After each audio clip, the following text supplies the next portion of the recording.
Hachinohe City, Japan. For the last 2 days, the YS Arena has served as the kickoff site for the 2024-25 ISU International Speed Skating season. For the first time, the Four Continents Championship taking place outside of North America, and it's been something of an amuse-bouche ahead of the new World Cup season. So far, 2 days of skaters have been getting some top-level races ahead of a trip southwest to Nagano and the M-Wave. This is the chance for strategies to be fine-tuned and preparations tested ahead of the real meat of the season still to come.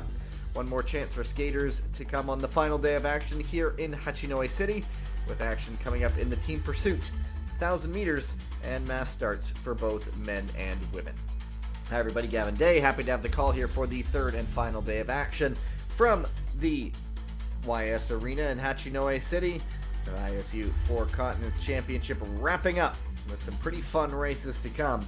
The ever-popular team pursuit and mass start included, and as I just mentioned, the 1,000 meters is the only individual distance of the day as we get set for the start of the World Cup season that kicks off next weekend. So stay with us. You'll see the schedule coming up, and then we'll be with you in the racing getting going in, I'm going to guess, about 5 minutes from now. So stay with us.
In 2 minutes, we'll be starting the first competition today. Women's team pursuit.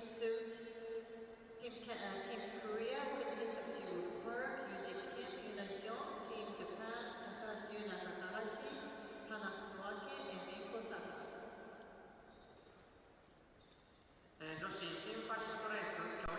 Nice, looking in great condition in Hachinohe City. The facility, less than 10 years old. I believe it opened in 2019. A nice addition to the roster of ovals around the world, indoor ovals around the world. It hosted the World Junior Championships last season, and this is the first senior level ISU championship for the venue. There's a look at the Korean skaters about ready to take the ice for the women's team pursuit. There will be 2 heats, just 4 teams entered in the women's team pursuit.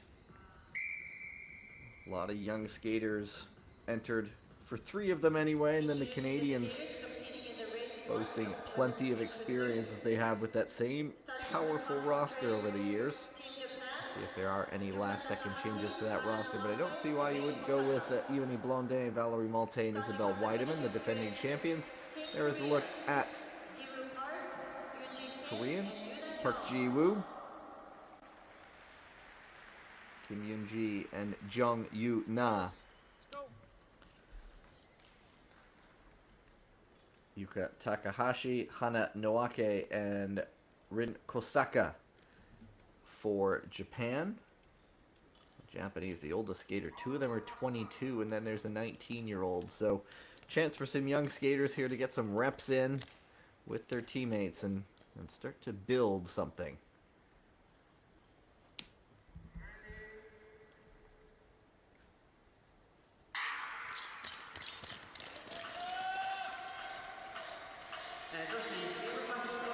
So for those of you new to the concept of team pursuit, yes, it is quite a bit different from the traditional speed skating events. Teams of 3 going 6 laps to essentially just get their team over the line first. So it's a different kind of strategy, different kind of race. You're only as strong as your weakest teammate, and so the teams that can flow best, divide up the work best, will find success. And so you're looking for a nice compact position. The Japanese there with their hand on the backside of the teammates in front of them just to let them know that they're there. Nice look from that Japanese side, very much in unison. And they'll divide up who takes the lead. Of course, the skater in the front is right in the wind, so to speak, despite the fact that it is an indoor venue, but you're certainly using a lot less energy when you're in the draft, sucking up behind the teammates. And so a lot of teams will decide we'll have a workhorse in front, taking a long stint from the front. Right now it's Japan. Koreans coming perhaps a little bit unglued. A little gap opening up there. They seem to have it sorted, but a little break in the unity. It is the Japanese still adding nearly a second that last half lap.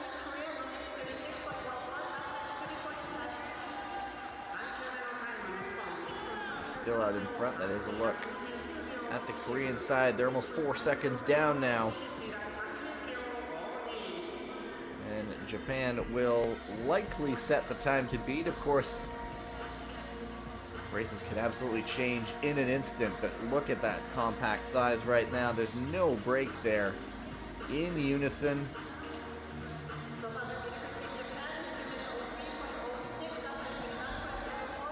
And Japan last year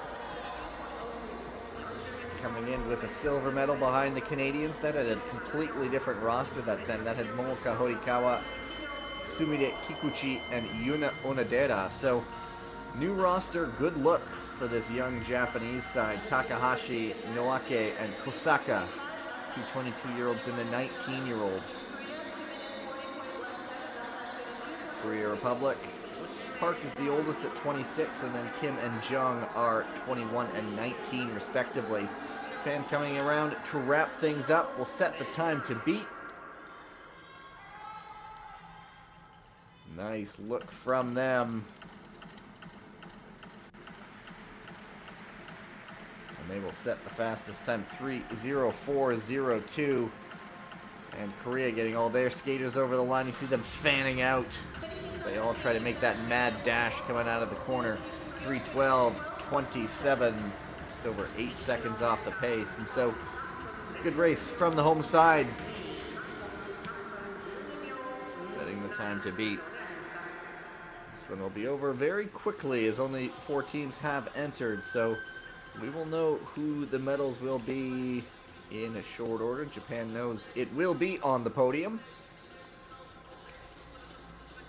It's just a matter of what color that medal will be. Introducing the skaters teams participating in race 2. Starting from the crossing straight is Team Canada, Barry Monte, Ebony Blonde. As we look at China, Yang Bin Yu, Adake Anar, and Jin Wenjin. And the Canadian side, that customary trio that know each other so very well. Valerie Malte, Ebony Blonde, and Isabel Weideman, the defending Olympic champions.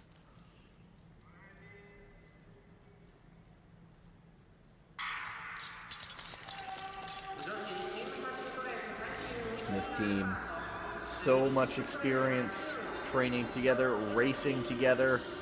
They know their strengths, they know their weaknesses.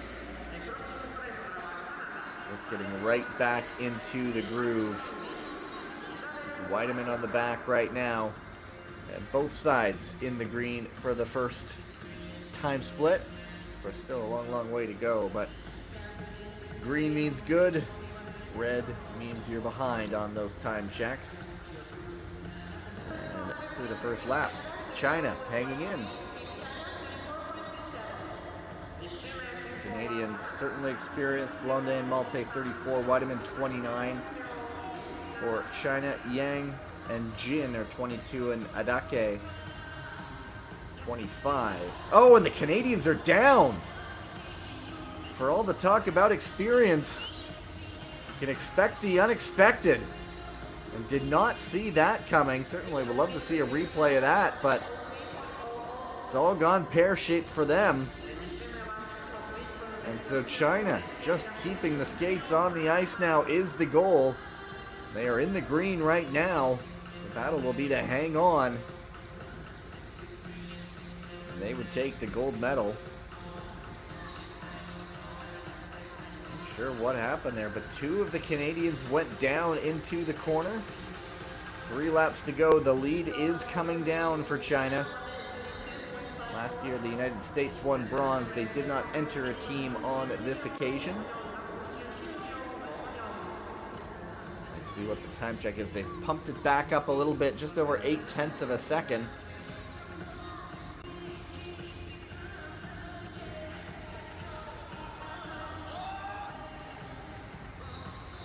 So Japan potentially heading to a silver medal behind China. Certainly would not have predicted that coming in, but that's why they do the races. The advantage now over a second for China. Still a unit, still together. Nobody really struggling off the back. And they have almost 1.4 seconds in the bank coming to the business end of the race here. There's the bell. They've now pumped up their lead to 1.6 seconds, so barring any drama, gold medal will be going to China, the first of the day, the final day of competition in Hachinohe City. Still together now, it's 1.9. A little bit of disunity, but I think they're just setting themselves up to fan out across the ice. You don't want to finish in a line, or one kind of line. This is the kind of line you want to finish with everyone getting over as quickly as they can, and they do win 1.82. The advantage 3:02:20. The time, so China will celebrate the victory.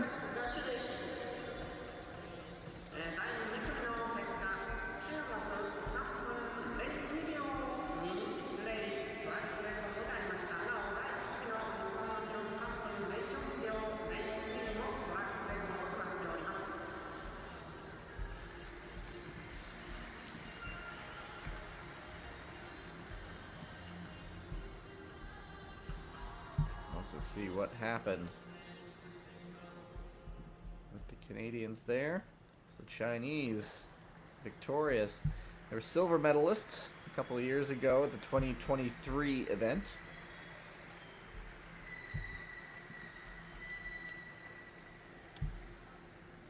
That is the only other medal in their history of 4 continents. And here we go. Let's have a look again. Canadians certainly did get off faster. They were in front of the two. It's Weideman at the back. And it's Weideman going down. And I think she took out Blondet with her. Oh no, it's Malte who went down. Blondet was at the front, just losing an edge. That's all it takes. Into the boards. Such an experienced side, though, that they know there will be certainly plenty more opportunities to get it right. And all of that, of course, culminating in just over a year's time in Milan with the Olympics. There are the results. China, Japan, Korea Republic, 1 through 3, the DNF for Canada.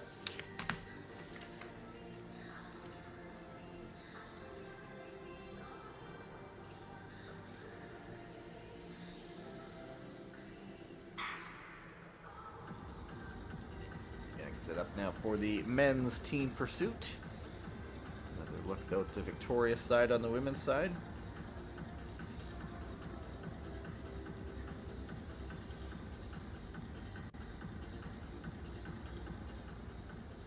There will be 3 heats in the men's team pursuit.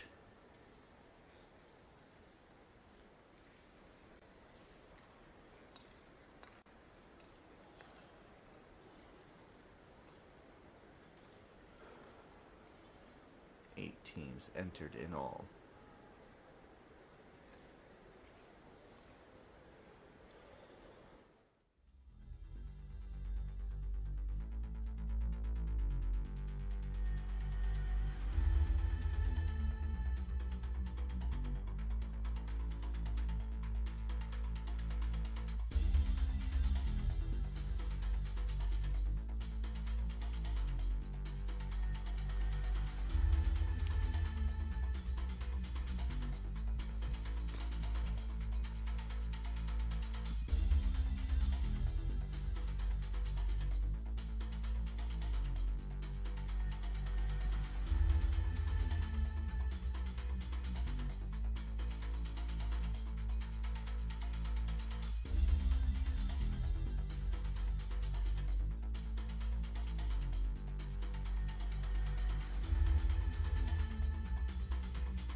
They'll be getting their medals in the ice resurfacing break to come.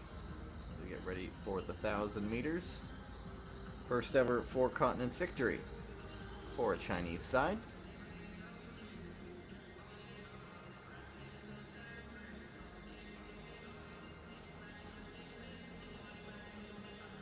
There's a look at the Kiwis on the men's side. They'll be in heat number 1 for the men's team pursuit.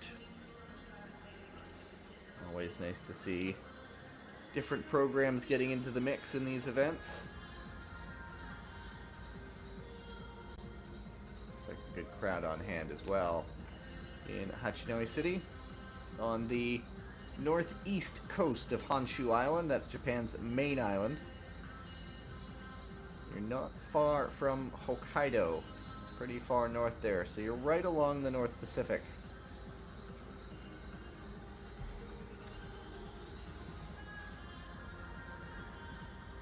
So I'm not sure how the teams will get down to Nagano after this event to the M Wave, but I would imagine certainly that bullet train or Shinkansen will be involved.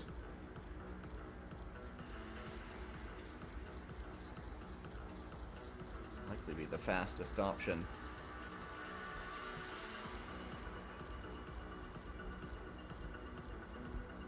It would be my choice anyway.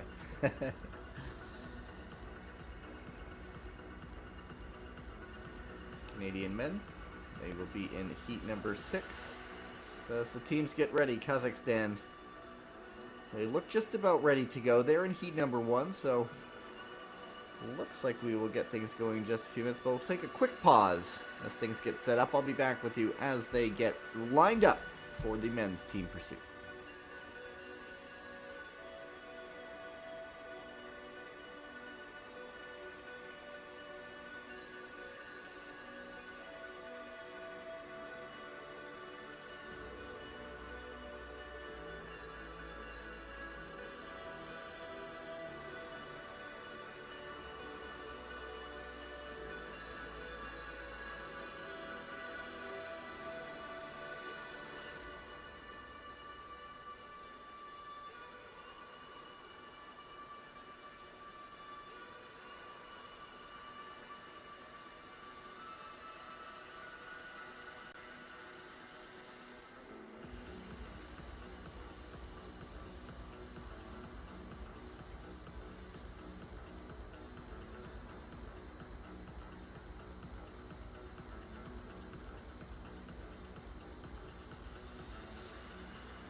In 5 minutes, we'll be returning to competition with our next race, Team Pursuit Men. The first race will consist of Team New Zealand, Team Kazakhstan.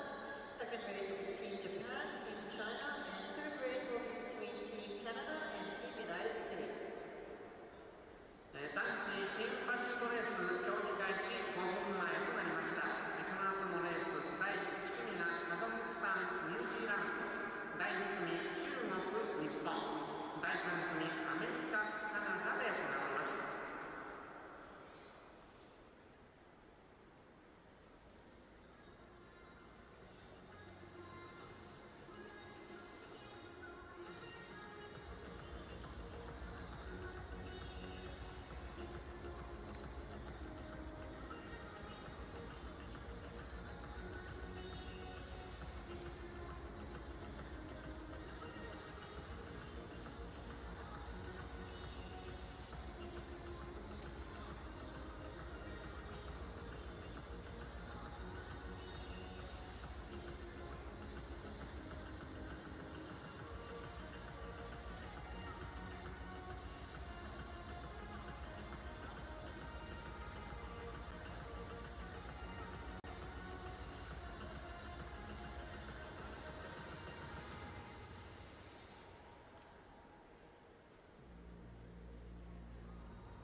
Look at the start list. In 2 minutes, we'll return to competition.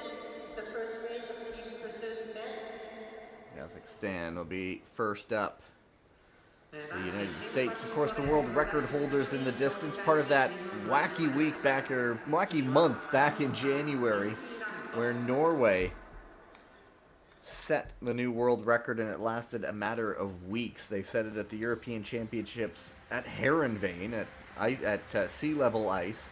And then a couple weeks later on the World Cup, the United States went back and retook the record that had been there since December of 2021. So U.S. reloading here. There's a look at New Zealand. Peter Michael, Mark McCormack, and Kieran Hughes. And the Fern, the all-black kit. Starting from the crossing straight is Team New Zealand. Peter Michael, Mark McCormack, and Kieran Hughes. 8 laps in the men's team pursuit.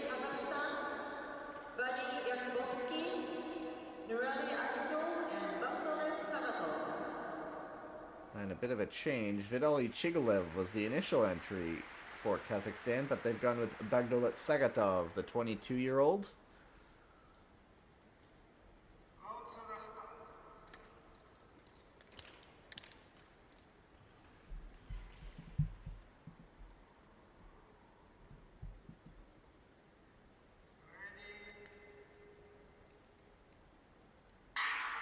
Kazakhstan's other 2 entrants, Vadim Yakubovsky and Nurali Akshal. So, very young Kazakhstan side. Sagatov is 22.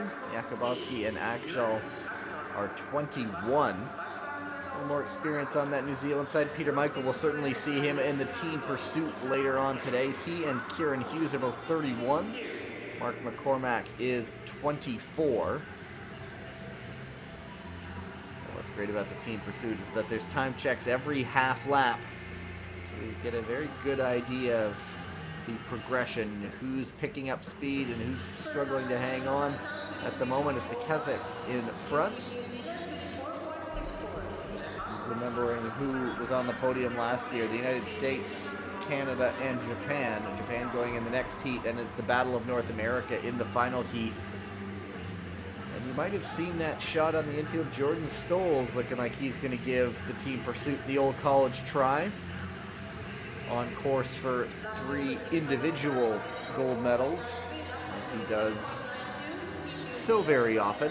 Why not look for a 4th in the team pursuit as well? Either way, Kazakhstan in front, adding to that advantage. They're now just under 3 seconds ahead of the Kiwis. Good unity in this Kazakh side. A little bit lack of cohesion there, with one skater sort of exposed for a moment, but they're back in together. Very close, very compact, no gaps opening up between them.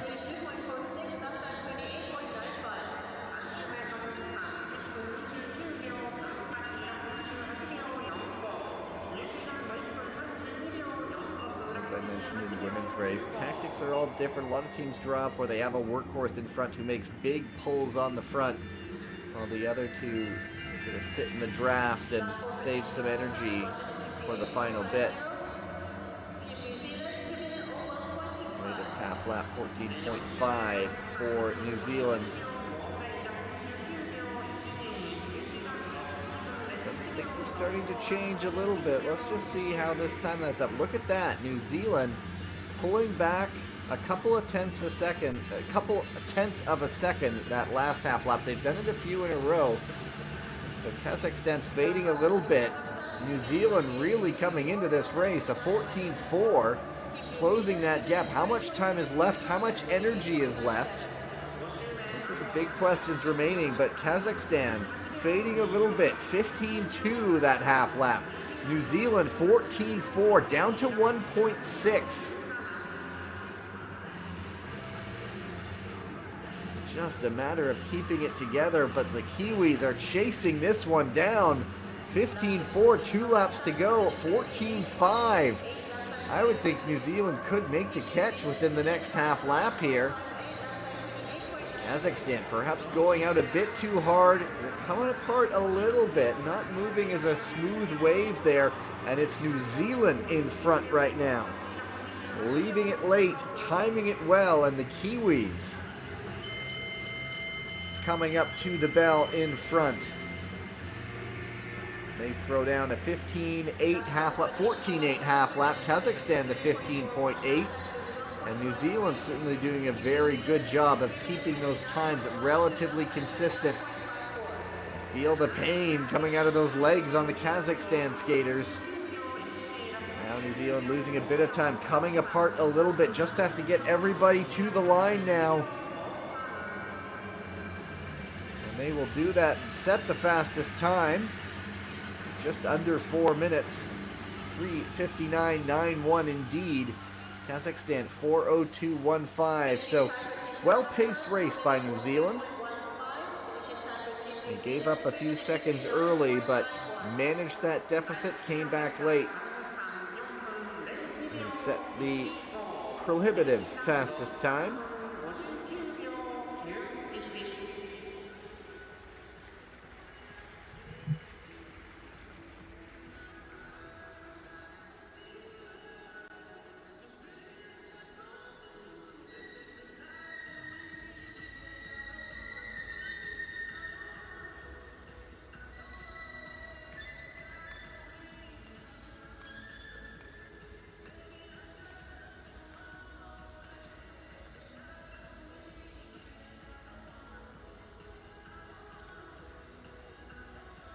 Introducing the skaters competing in race. Second pair. Competing in The race Chinese Wu Yu, Lu Han Bin, and Kong Zhenlong.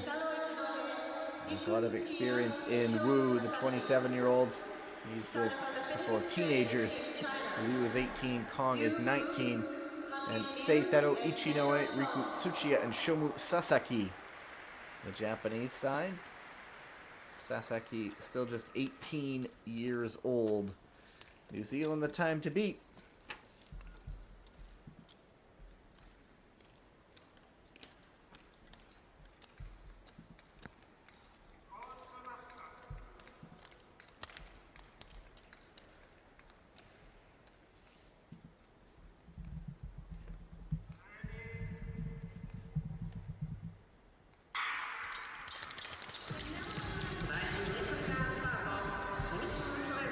Plainly away.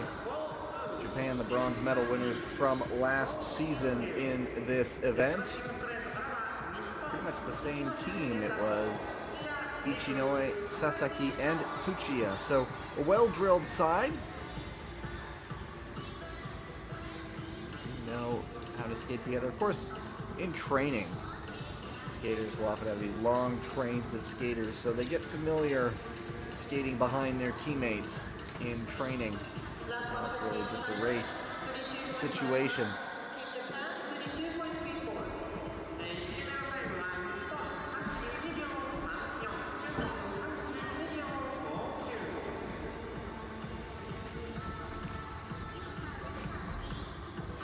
And it is Japan out in front. Nice and smooth from them. Not bad from China either. 13.5, 13.6 range, both sides really banking some time early.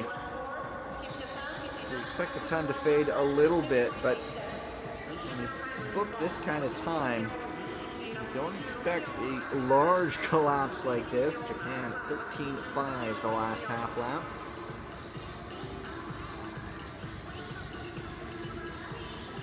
Even so far, about 0.8 of a second between the two.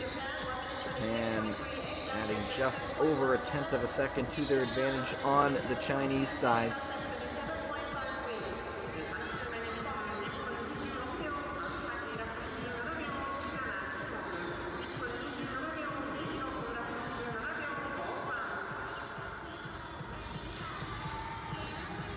So Japan is adding it bit by bit by bit.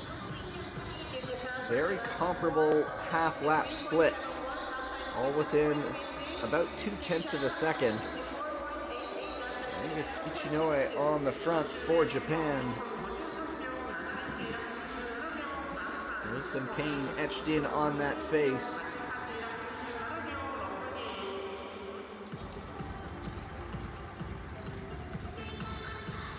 Now over 9.5 seconds to the good compared to New Zealand's time. Japan has this one drilled, and China's right there just in case there is a slip-up. Adding a few more tenths, over 10 seconds now ahead of New Zealand's time. Japan on course for another podium finish.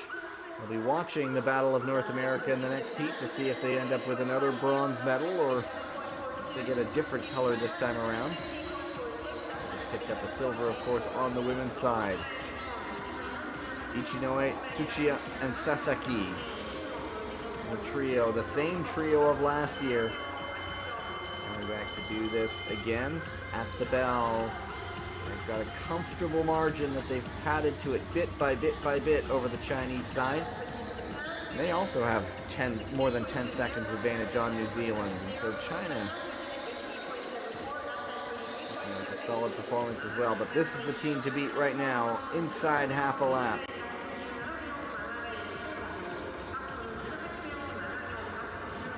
And drilling it to the line. They will set the fastest time by a healthy margin.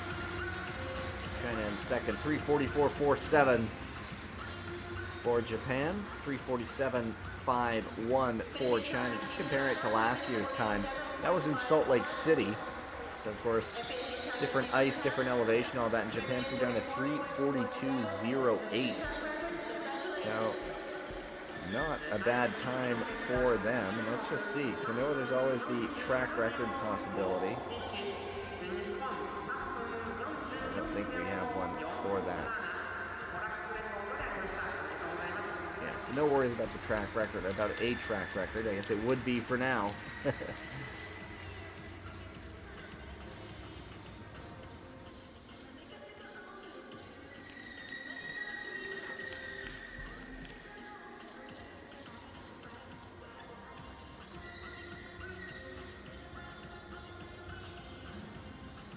Not a bad race either from the Chinese side. Consistent from them.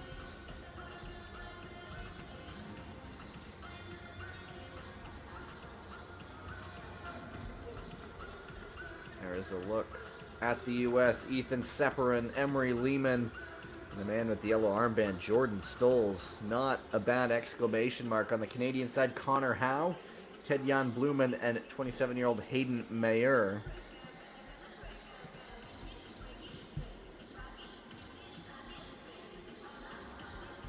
Introducing the teams and the skaters of the last race of men's team pursuit. Starting from the crosses train is Team Canada, Connor Howe, Ted-Jan Blumen, and Hayden Mayer. Starting from the finishing straight is Team United States, Ethan Sepperin, Emery Lehman, and Jordan Stolz. Let's see how much time Stolz takes on the front. World all-around champion, of course. Jack of all trades. Rematch of last year's top two.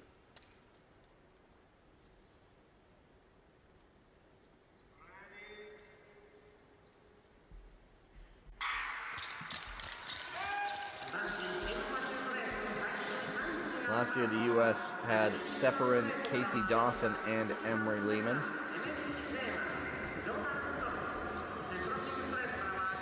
Canadians, bit of a gap there. We'll see if that's part of it. I see one of the coaches saying, hold up, settle down. And so often you go out like a rabbit, something to chase into the draft a little bit, but what point is it a bit too much? Right now, it is the Canadians with the fast start. And a quick turn at the front, and it's Ted-Jan Blumen on the front, the great distance skater.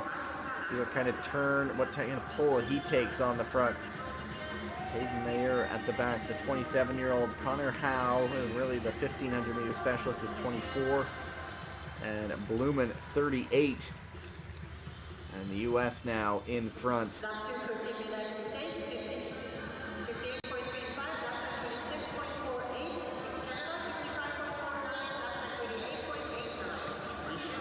USA adding to the lead. 13-2 that last half lap. The US, let's just note the US world record, 3:33.66. I did not have a chance to revisit that race from last season. That was a blast to call. I would have paid attention to each split just to see if it compared. My gut is telling me that it's not, but maybe it will surprise me at the end. Canada dipping into the 14-second half-lap split there. The USA comfortably in charge right now. It's Blumen on the front.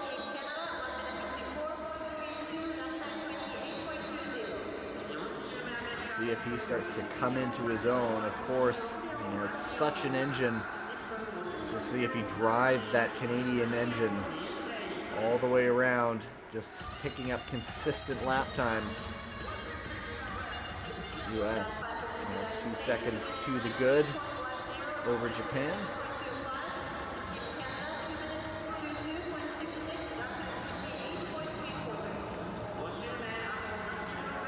Under 1.9. The Canadians lapping consistently 14-second range. Sitting in 4th right now.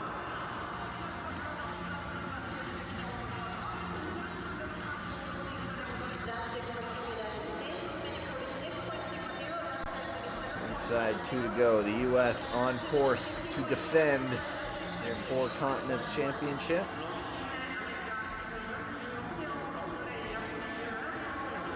.75, and they'll come up to the bell. The Canadians have some work to do if they want to claw back onto the podium.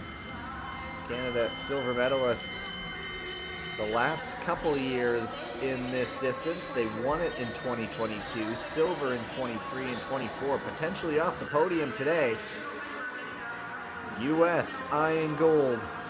Stoles, Lehman, and Sepperin have 1.6 seconds to work with. They will come around. Stoles is going to power things through here. And they will go P1, 3:43.13, 14.4 the last half lap.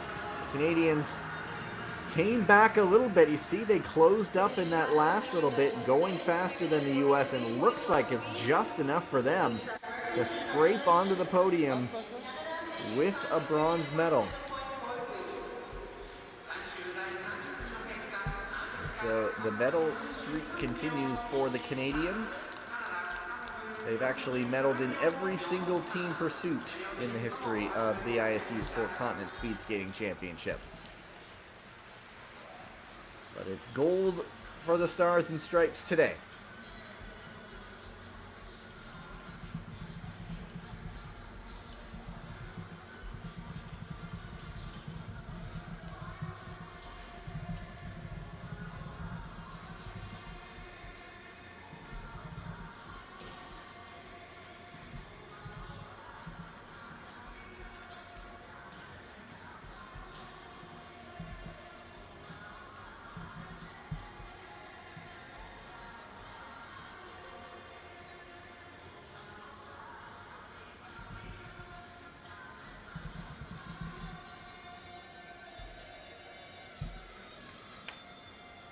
Oh my. That's a shot.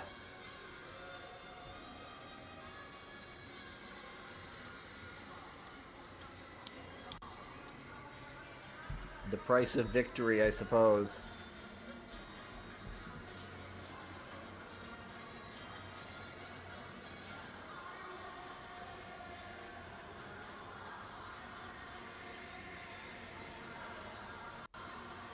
Gold and bronze right there. And so that is the team pursuit. Japan taking the women's, USA taking the men's. Not Japan, pardon me. Let's get this right. New season for all of us. There's the results on the men's side. USA, Japan, and Canada. 1, 2, and 3. On the women's side, it was China, Japan, and Korea. There we go. Got it right now.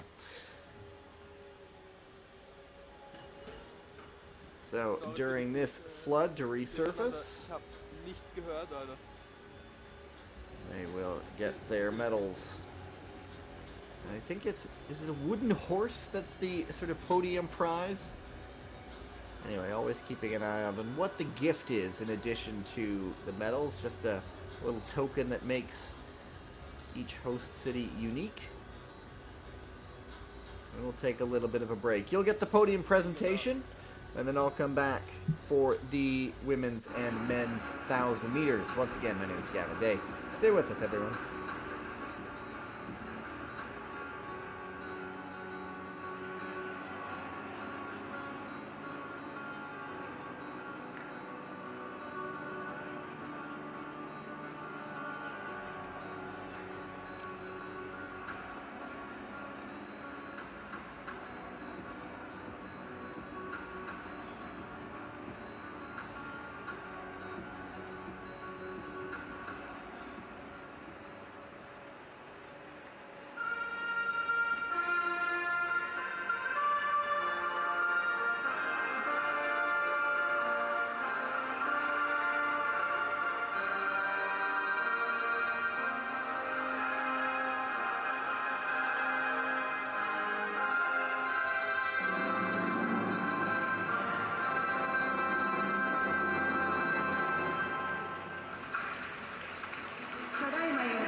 ISU 代表スワンナ・シルパー・アーチャーより副賞は浜野勉公益財団法人日本スケート連盟副会長より授与されます。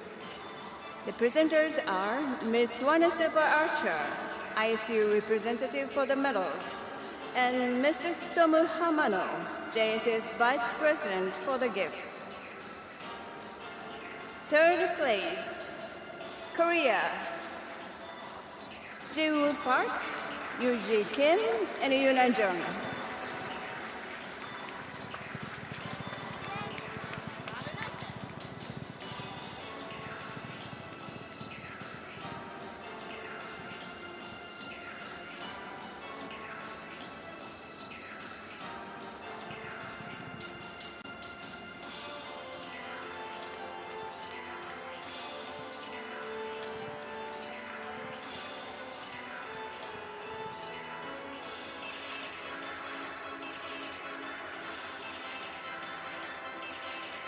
Second place, Team Japan, Yuka Takahashi, Hana Noake, and Rin Kosaka.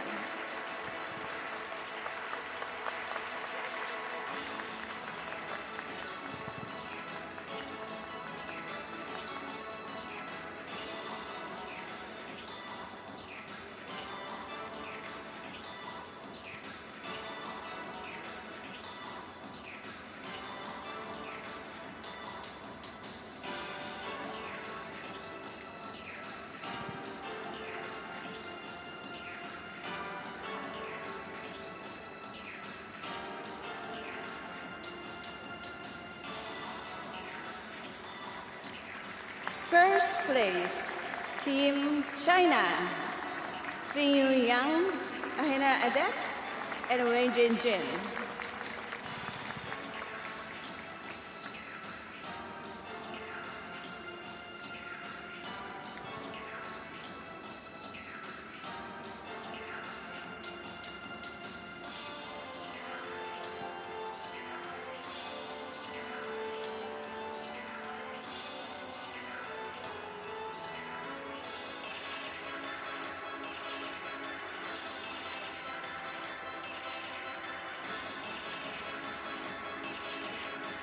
トラックレコード証明書は米内正明 YS アリーナ館長より授与されます。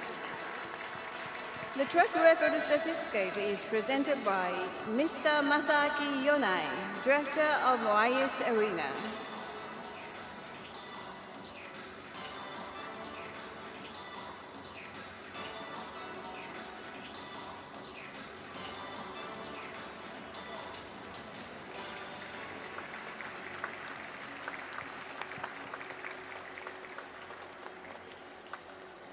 選手の国旗を掲揚し、優勝選手の国歌を演奏いたします。皆様、ご起立ください。Please rise for the national anthem of the winner.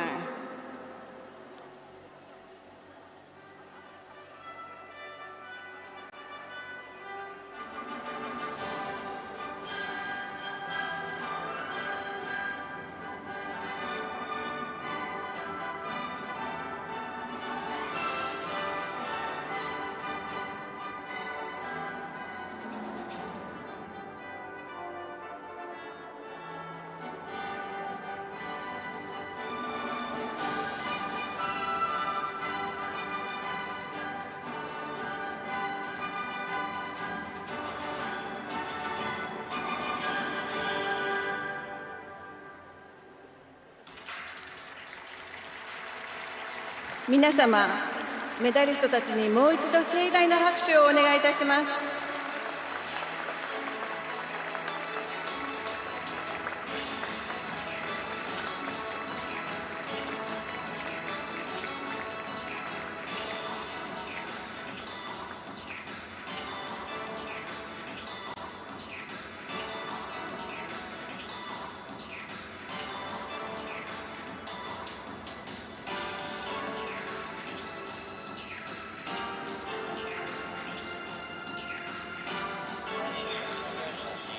以上で女子チームパシュート競技の表彰式を終了いたします。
ただいまより男子チームパシュート競技の表彰式を開始いたします。Victory Ceremony Team Pursuit Men。 メダルは ISU 代表スワンダ・シルバー・アーチャーより、副賞は浜野勉公益財団法人日本スケート連盟副会長より授与されます。The presenters are Ms. Swana Silva Archer, ISU representative for the medals, and Mr. Tsutomu Hamano, JSF Vice President for the gift. Third place, Team Canada. Corner Howe, Ted Young Bowman, and Hayden Mayer.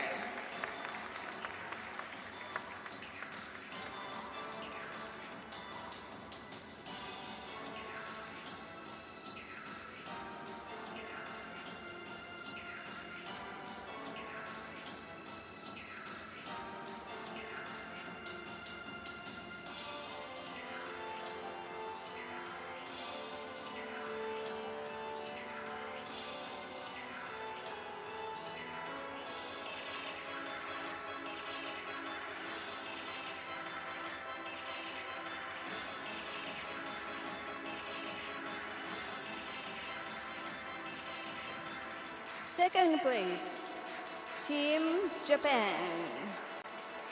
Seitaro Hachinohe, Rick Tsuchiya, and Shomu Sasaki.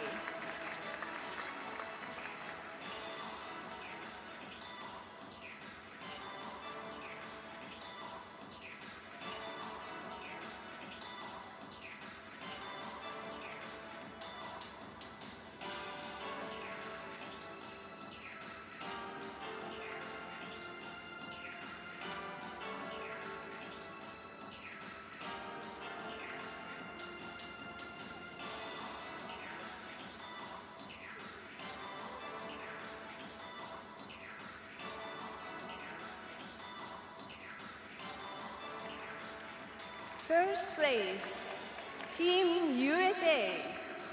Ethan Stefan, Emery Lehan, and Jordan Stoltz.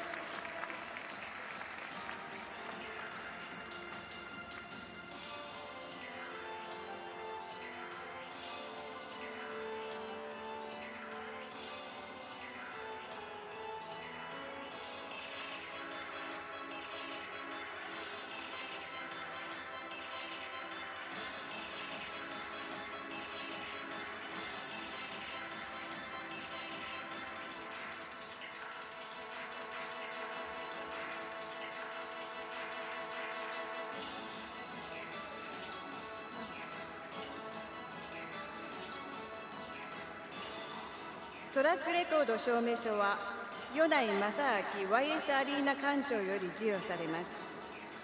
The track record certificate will be presented by Mr. Masaaki Yonai, Director of YS Arena.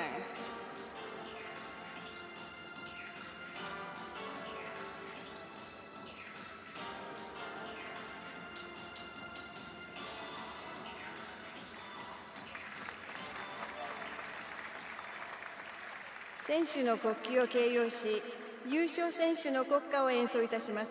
皆様ご起立ください。Please rise for the national anthem of the winner.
皆様、メダリストたちにもう一度盛大な拍手をお願いいたします。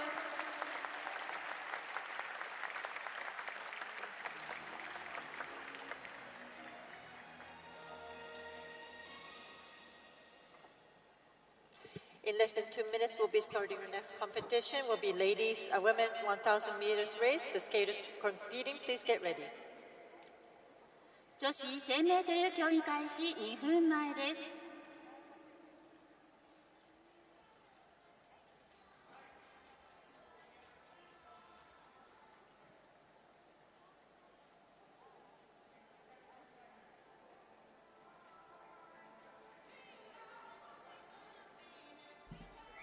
All right, back to the action. Women's 1,000 meters coming up. You may have heard the PA announcer saying we're inside 2 minutes away. 8 pairs in all, 16 skaters. Introducing the skaters Strength competing is in in the the first back race. end There's there. women's Kimmy 1,000 Getz in the meters. last pair. Brittany Starting Bowes from there the inner as lane well. is Soo-min Kang of Korea. On the outer lane is Jeonpei of China. And jumping right into it, the first pair has Kang Soo-min, the 21-year-old Seoul native, going up against Pei Chong, Chinese veteran, 27.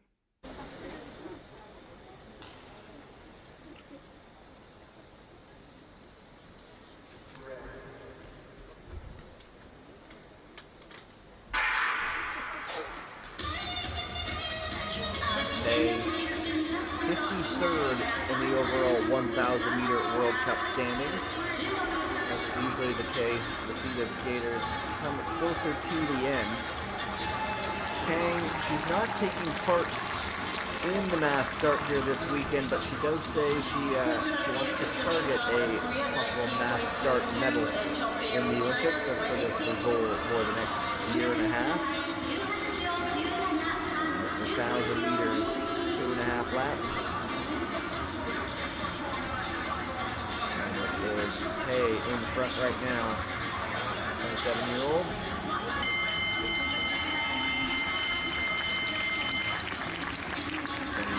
29.07 the lap time there. She has 0.6 of an advantage on Kang Soo-min. Pei was 14th in the 500 meters, 22nd in 500 meters rather, in the 4 continents, and 22nd in this distance at the World Championships.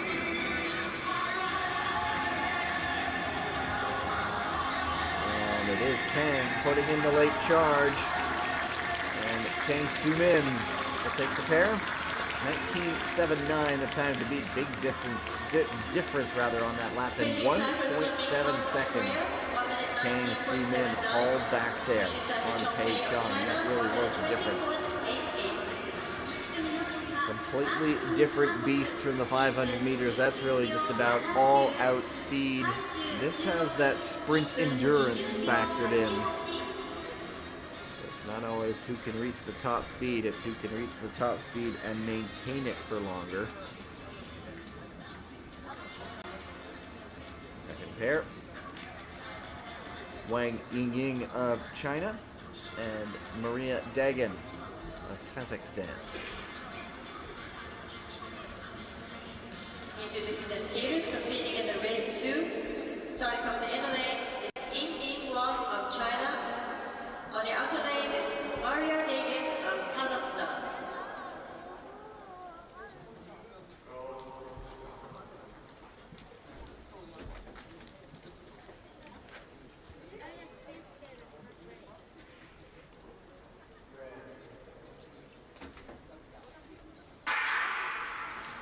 For Dagan, this is her first year at the senior level, the 18-year-old from Kazakhstan.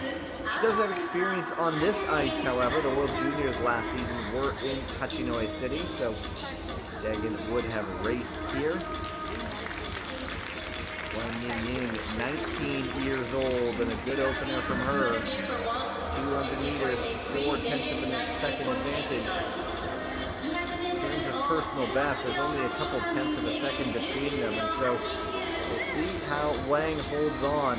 Dagan skates a lot of 1,500 and 3,000 meters, so I would expect her to close things up as the race finishes. When you're more of a distance skater, obviously you don't start the quickest in the world. Let's see their lap times. 29.34 for Wang Yingying, 29.55 for Dagan. Really a lot of work for her to do on the last lap, and I think Wang is going to go over the top on the crossover. But she might be fading. I think Dagan is going to make a race of this. She has the lead now. Wang does have that inner lane, so she will get that last little bit inside to the line. It is going to be Wang taking the pair, or is she? It is Dagan who takes it. 121.09, 121.20. Not something you see everyday skater going over the top on the crossover and then falling behind and not winning the pair. But Dagan, talking about that 1,500 meter, 3,000 meter experience, she did really come into the race.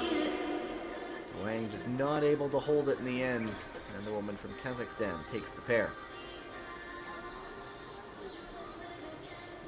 Third pair has Kim Min-ji of Korea on the inner lane. You're looking there, though, at Chen Ying-chu of Chinese Taipei, a 29-year-old veteran. There's Kim. Introducing the skaters competing in the race 3. Starting from the inner lane is Min-ji Kim of Korea, and the outer lane is Im-chu Chen of Chinese Taipei.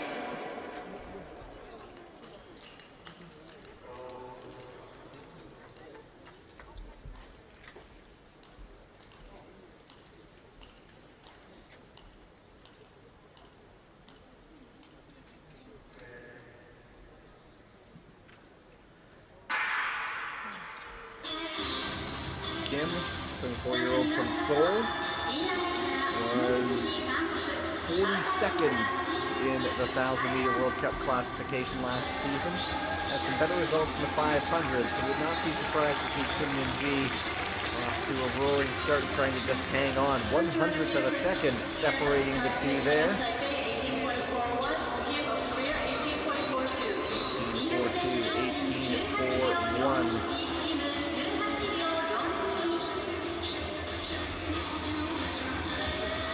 29 years of age. Keeping it close. Very evenly matched through 600 meters. Is Kim in front. She has almost a second and a half advantage. Now it's where the hang on tries to begin when you're maybe a 500 meter specialist in a 1,000-meter race. You are scrapping and clawing for every single tenth, every single hundredth. She got maybe a bit of a draft there behind Chen. Before she got into the inner lane, it will be Kim Min-ji winning the pair. She was in front by about a second and a half. We'll see how she finishes. A little stumble. And in the end, she does lose time, but is able to hang on. 1:19.54. Chen In-chu sits to third. 1:23.2. So the interesting contrast there. Kim Min-ji goes out, loses time in the end, but hangs on. Maria Dagan started slower and came on and made it an interesting race. She's up for second right now. But Kim Min-ji hangs on just enough.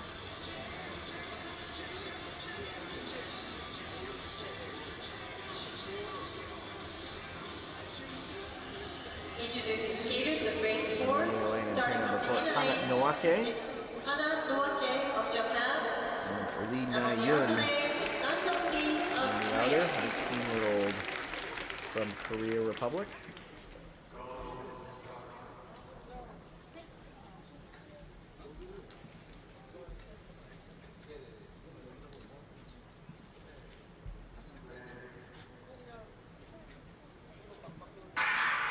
Noake, still just 19, has a bronze in the 500 meters from the World Junior Championships.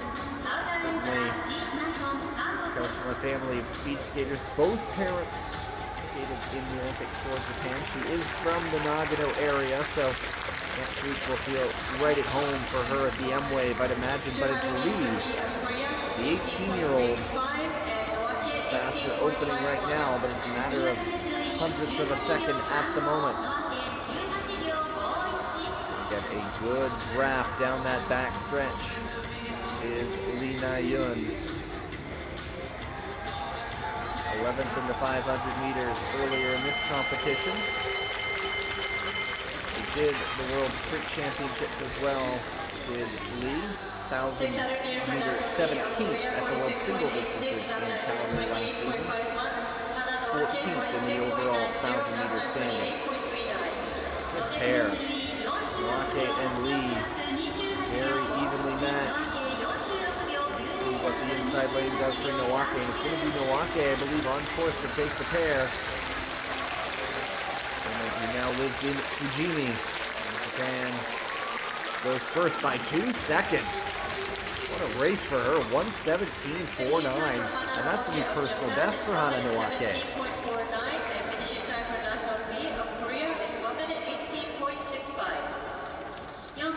By half a second as well. Hana Noake. Not a bad way to start the season.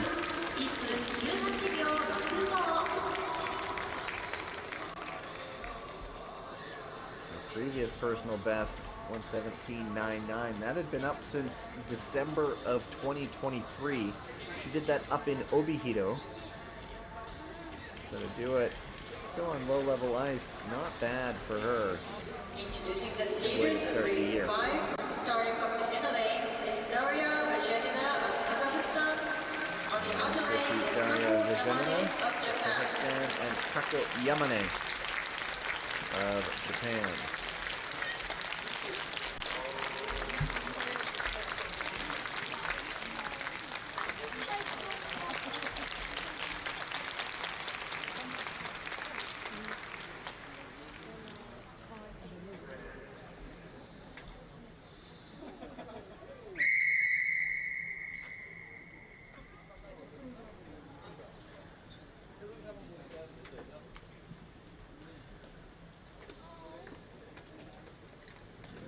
Bit of a fidget there from Yamane, but the gun hadn't gone off, so it's not a false start or anything.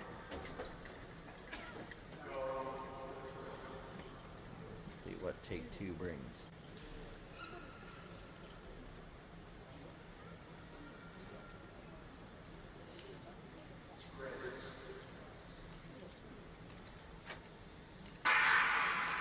Yamane, another one who I expect to come out quickly and try to hang on.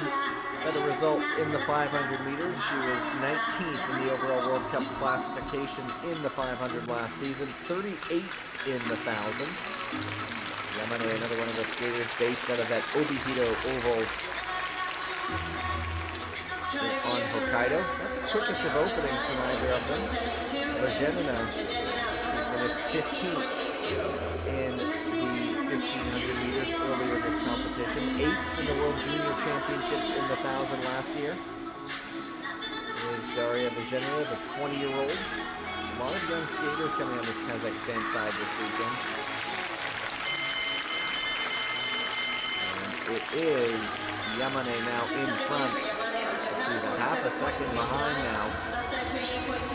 As we factor in a bit of a fade down the stretch.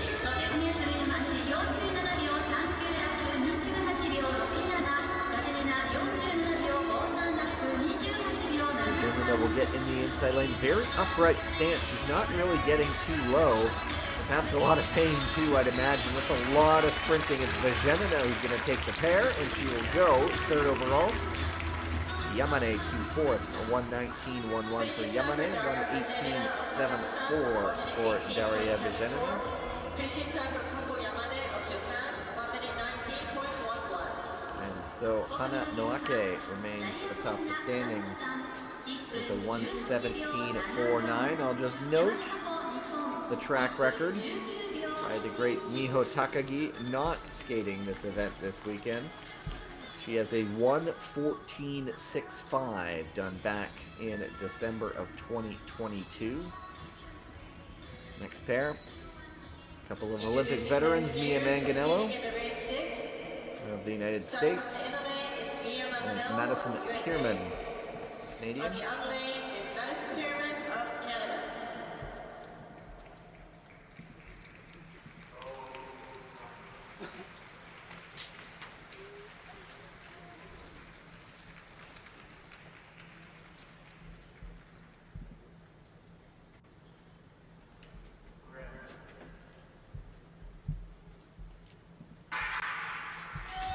Manganello, of course, subject to change, but she is on the start list for the mass start, one of the better mass start skaters in the world. Madison Pierman, really important member of that Canadian team sprint side that has been throwing down a lot of good results. Opening 200 meters very even, not the quickest of openings for these two.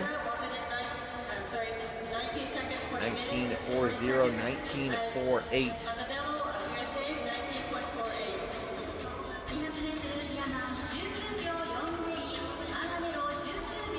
Through that crossover, Pierman from Ponoka, Alberta, will get to go into the inner lane.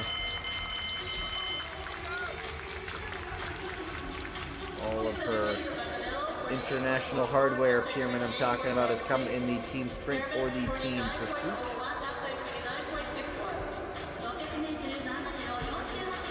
She was 19th in the 500 meters here just a day ago. And it looks like it is going to be Manganello, Olympic medalist. Gonna take the pair. We'll see how kind of time she sets, although this might just be a warm-up for her for the mass start. 1:18.90, good for fourth. Pierman, 1:21.12. That puts her in 11th place.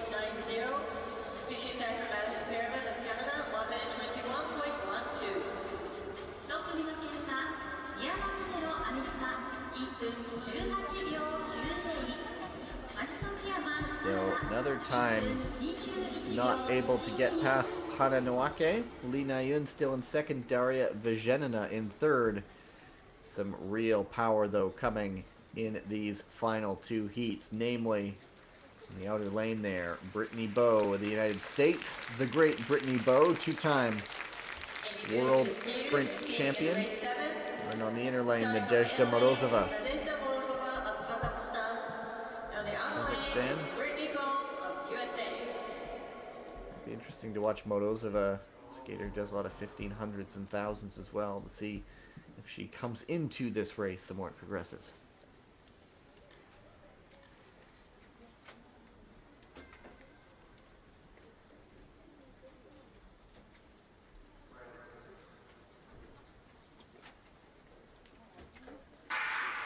Could spend this entire race listing Bowe's achievements. Three-time world champion in this distance is the big one. Third in the World Cup standings last season. Morozova, 26 years old. Bowe, 36. Solid opener. Almost half a second to the good is Brittany Bowe. Going to get a very good draft down this backstretch, I would think. Just getting sucked along a little bit. You love that slipstream feeling.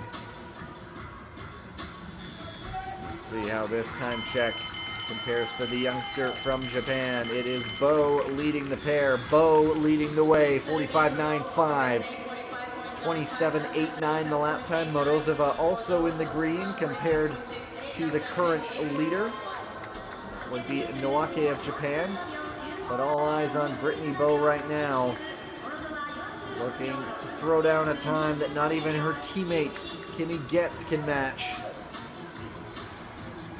See what kind of speed Bowe carries around that corner. Driving one arm to the line. Bowe 1:15.66.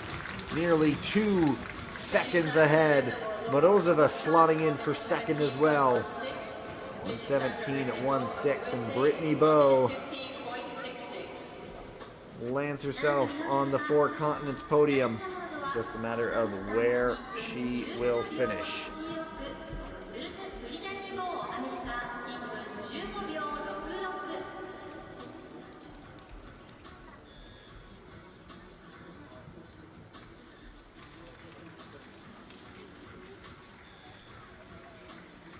Bowe knows how to turn up when it matters most. She picked up a silver in this distance in Poland last season on World Cup final pair.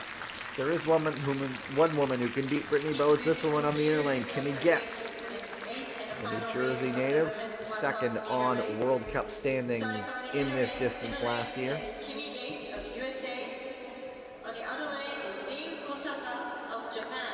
And Rin Kosaka.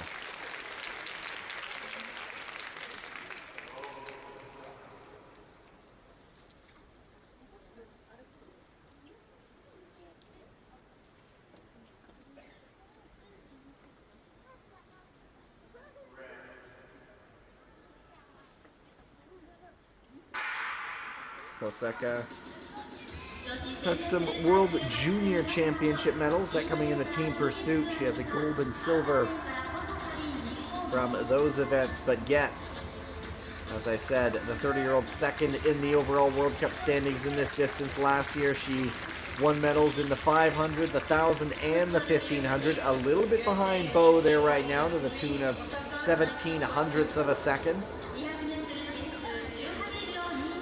Always just so animated. They're driving low. It's such a it's a unique skating style. You can always spot Getz on the ice. Just a huge drive with her. Great season last year. Trying to replicate it this year.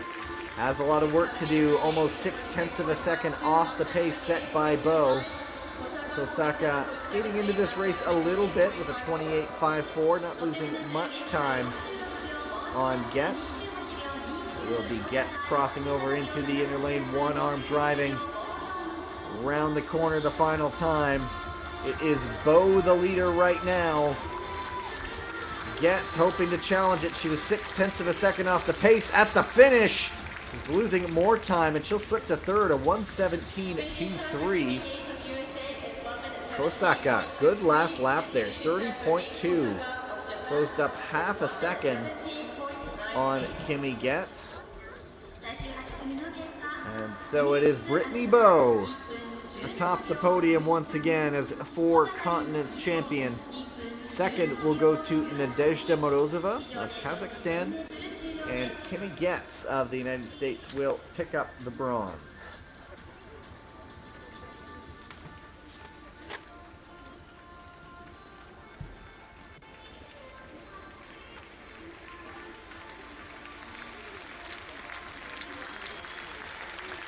Fading late in that one was Getz.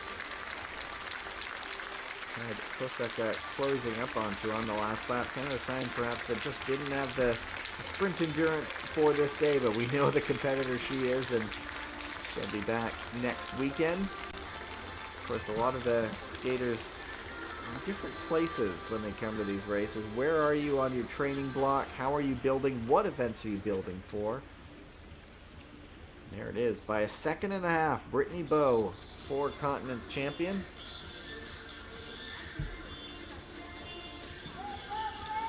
Another victory for the United States.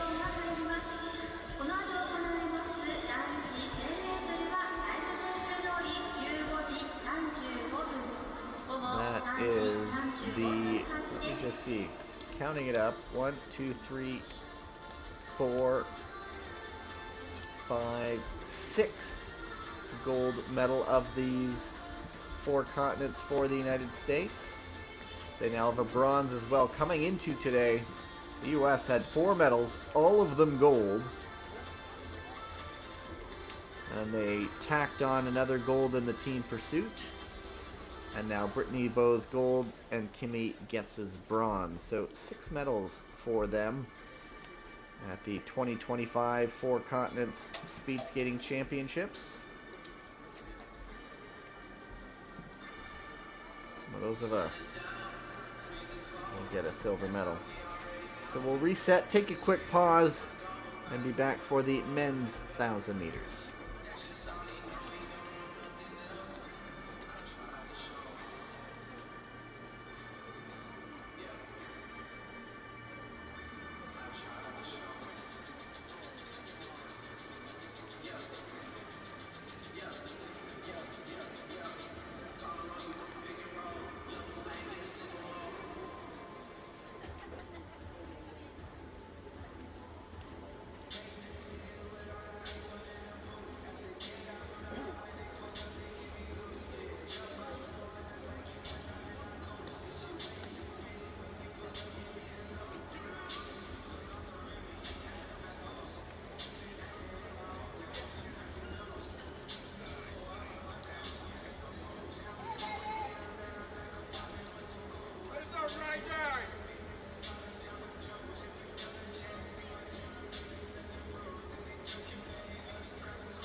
starting our next competition will be men's 1,000-meter race will consist of 9 races.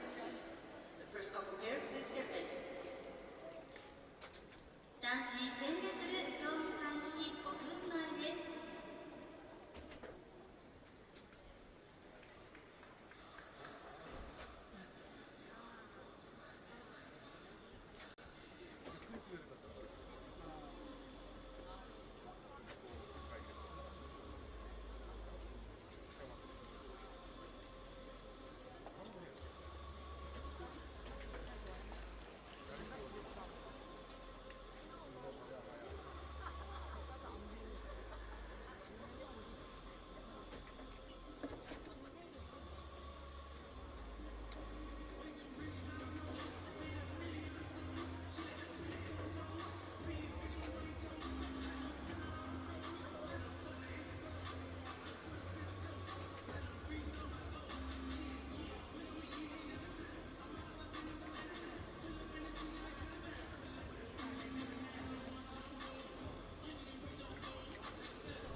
Here's a start list for the men's 1,000 meters. 9 pairs, 18 skaters. Interesting to see that Laurent Dubreuil, the Canadian, will go in the 4th pair. Jordan Stolz out for another one. Will go in pair number 9 against Zach Stoppelmoor.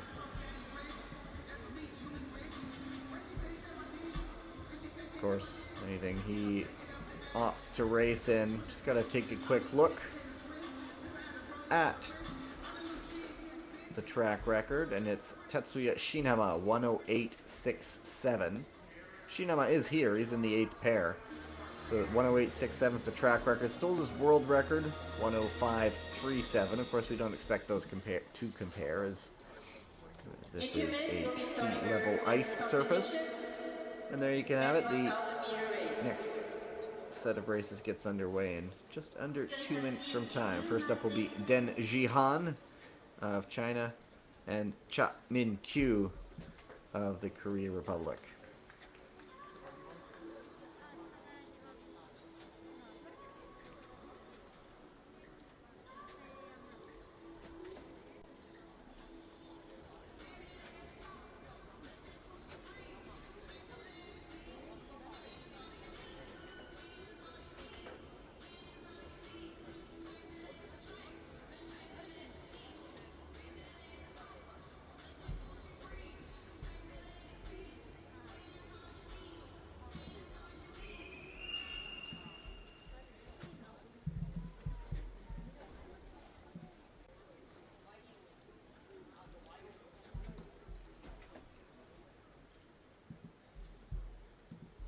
There we go. Deng, 21-year-old out of China. Cha is 31-year-old veteran, twice Olympic Games silver medal in the 500 meters.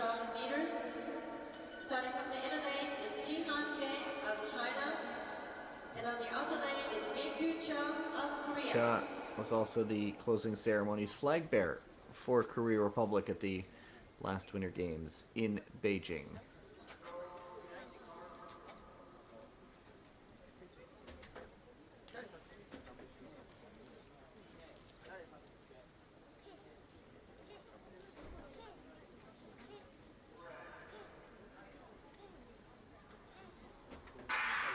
So with Cha, with the accolades in the 500 meters, expect a fast start from him. Deng was also 22nd at the World Single Distances in Calgary in the 500 meters last season. He skated a lot of B division races on World Cup last year. Cha from Seoul with the opening 16.7, 16.98 for Dang, and Cha will get as much of a draft as he wants there down the back stretch.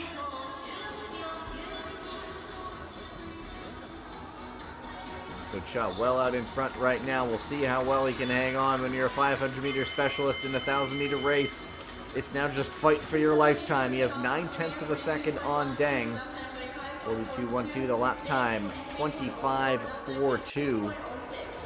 So about 6/10 of a second, but now it starts to get a little bit more labored. Now it gets a little bit more fatigued. The upper body's moving a little bit more. Cha trying to hang on to set the time to beat. Dang closing in on him. It might be the Chinese skater Dang Jihan going fastest in the end. Closed up right quick on that last stretch. Puts up a 1:10.62. Cha Min-kyu 1:10.90.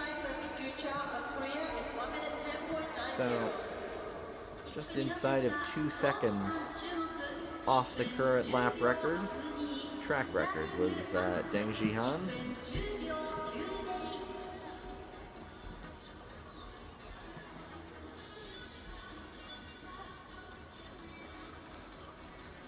Nine pairs still to come today. The mass start. Next up, Roman Binozarov of Kazakhstan. On the inner lane, Altaj Jardin-Bekuli on the outer.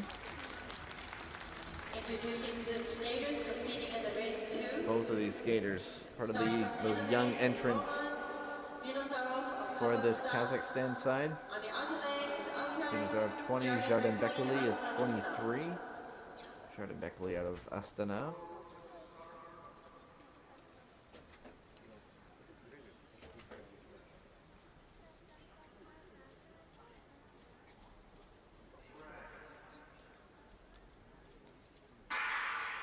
Binozarov is out of Rudny, which is in northern Kazakhstan.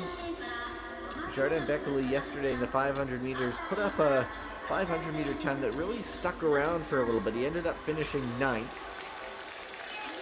So we'll see what kind of chops he has in the 1,000 meters. Both of them in the green. Wasn't the fastest opener. Of course, you see the 2 and the 3. Cha had the opening fastest 200 meters, but he could not hang on. Jardin-Bekuli, Binozarov, I'm sure they're well acquainted with each other.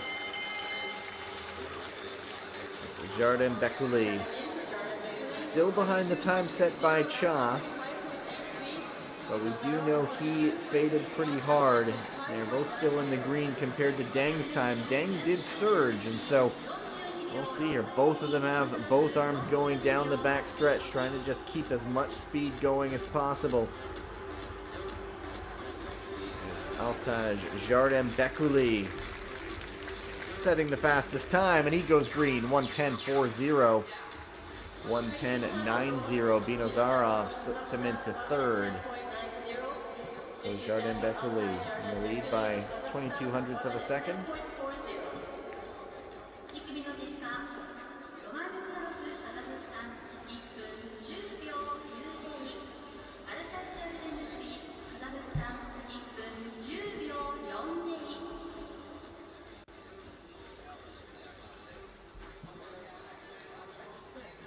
Another skater from Kazakhstan, another one of their young skaters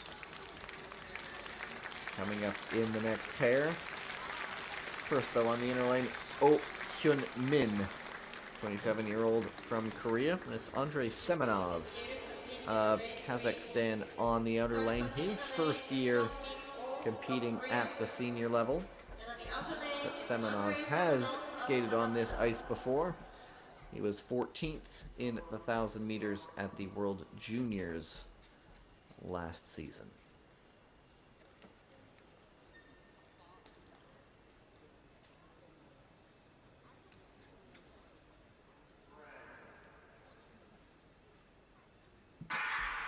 Semenov, one of those skaters with perhaps a more longer distance bend, so we'll see how he skates into the race. Oh, was 12th in the 1500 meters on day number 1 here in Hachinohe City, and he will have the faster opening, but only by a couple hundredths of a second. Both of them are about half a second off the pace set by Altaj Jardin-Bekuli. But like I said, Semenov does a lot of 1500s, does a lot of 3000 meters. I expect him to come into this race. Oh, still leading the way though at the bell. Still about a half second off the pace. Semenov slipping a little further behind. He's a second behind his teammate. And it will be going over the top. Still got both arms on the back. Semenov has both his arms going. And it will be coming around to lead the pair. We'll see how he finishes overall. Driving one arm. Reaches. Goes fastest by 100th of a second. 1:10.39.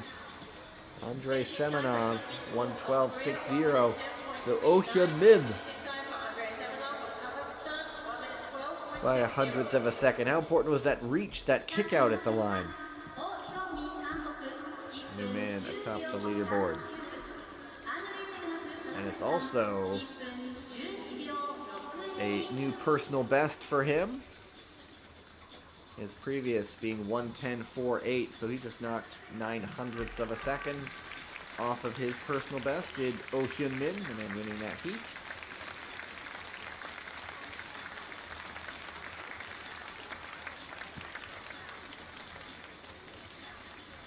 Very interesting pair here. Tai Wei Lin, 2022 bronze in the 1,000 meters in this event, the 4-continent. Also does some inline skating. And Laurent Dubreuil of Canada on the outer.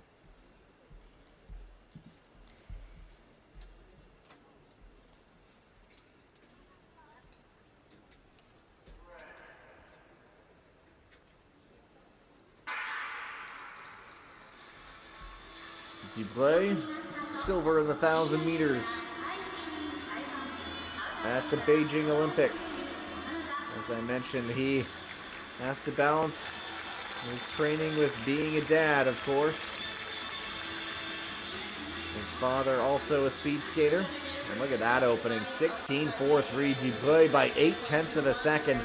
He was very happy with his 500-meter time yesterday. Very happy clocking a time on sea level ice.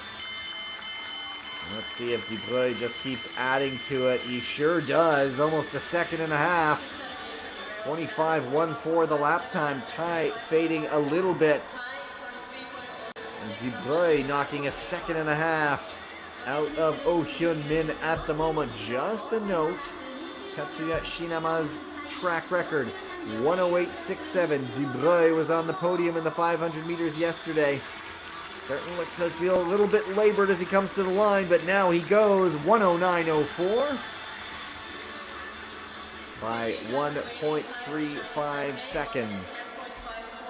So Dubreuil throws down a time to beat that's just under 0.4 of a second off the track record.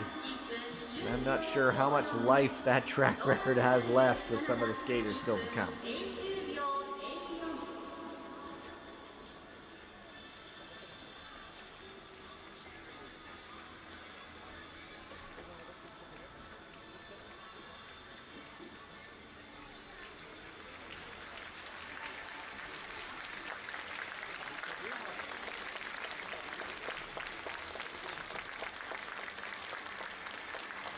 The fifth pair, Masaya Yamada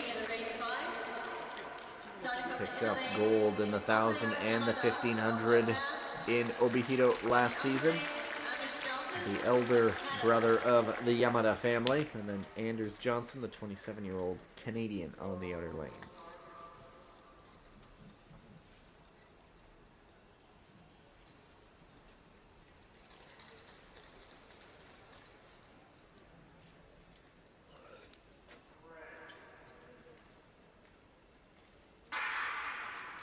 Yamada, speed skating family. Brother Kazuya also skates. Anders Johnson, his grandfather actually played in the NHL as a hockey player.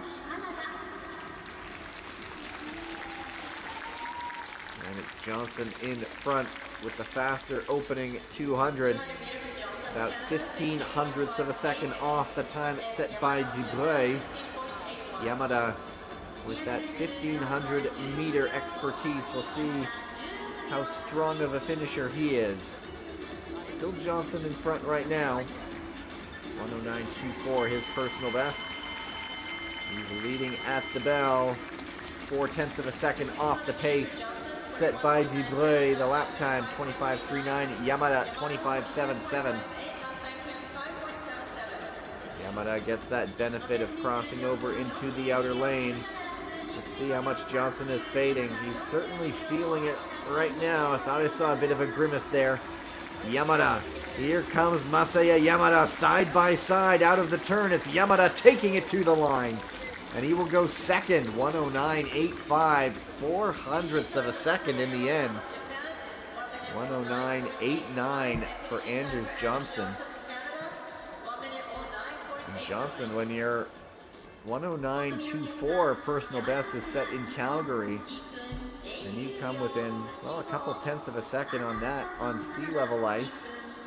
Certainly to be something to be read into that. Nice skate from him.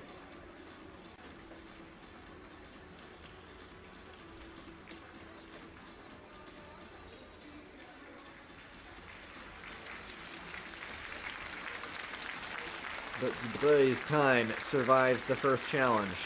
Next pair has Liu Bin of China in the black with the red sleeves. 18 years old. Already has skated at the senior level. Austin Kleba, 25-year-old, out of Geneva, Illinois. Of course, like that U.S. team now based mostly in Salt Lake City or in Kearns, Utah.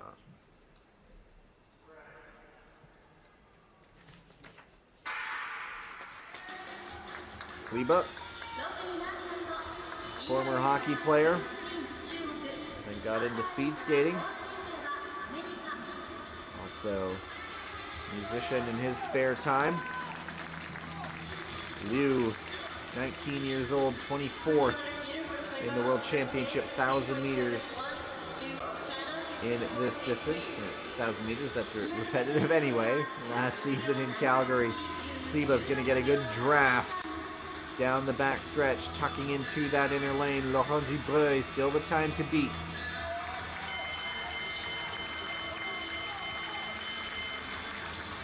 And Kleba off by 0.6 of a second, 25.48 the lap time, knocking up about half a second on Liu Bin there.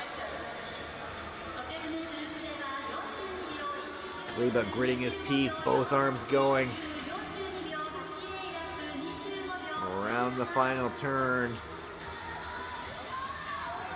All he can focus is on the finish line. Liu making a bit of a charge. It will be Kleba taking it.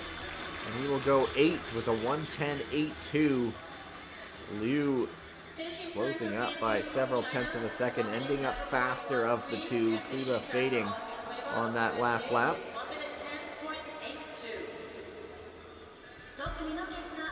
And so Dubreuil survives another challenge with 3 pairs still to come.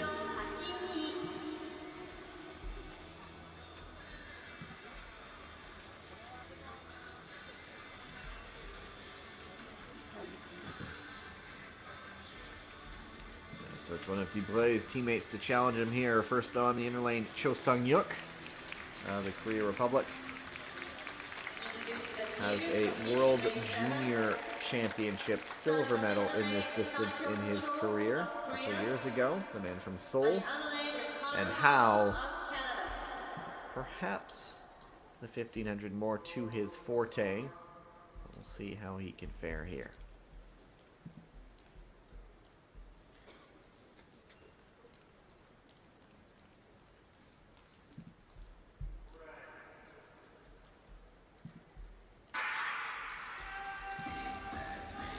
Howe 19th in this distance, the world single distances in Calgary. A little bit better. He finished 12th, but he has had a lot of his best results in the 1500, getting on the podium on World Cup last year in the 1500. He was 4th in that distance a few days ago, so one would imagine he would finish stronger. He's about 0.6 of a second off Dubreuil's time. It's Cho leading the way right now. 7th in the 500, 20th in the 1,000 meters at world single distances. So sort of the opposite, where maybe a stronger opening skater is Cho Sung-yuk. And now you see it. Just about side by side, 0.04 the difference. Howe skated the faster lap there, inside of a second of Dubreuil's time. Both skaters, one arm going. Powerful drives from Howe. See if he can close up on his teammate. It's Connor Howe coming around to take the pair, dropping both the arms, and he goes second. 109.52. So he did close, finishing faster than his teammate, but not able to close that gap, finishing just inside half a second of Dubreuil.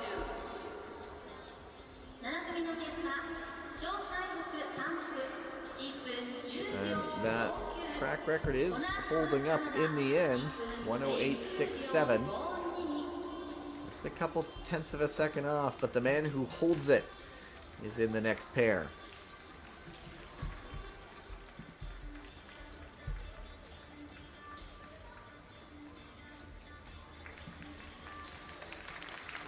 And he's on the outer lane. Tatsuya Shinama,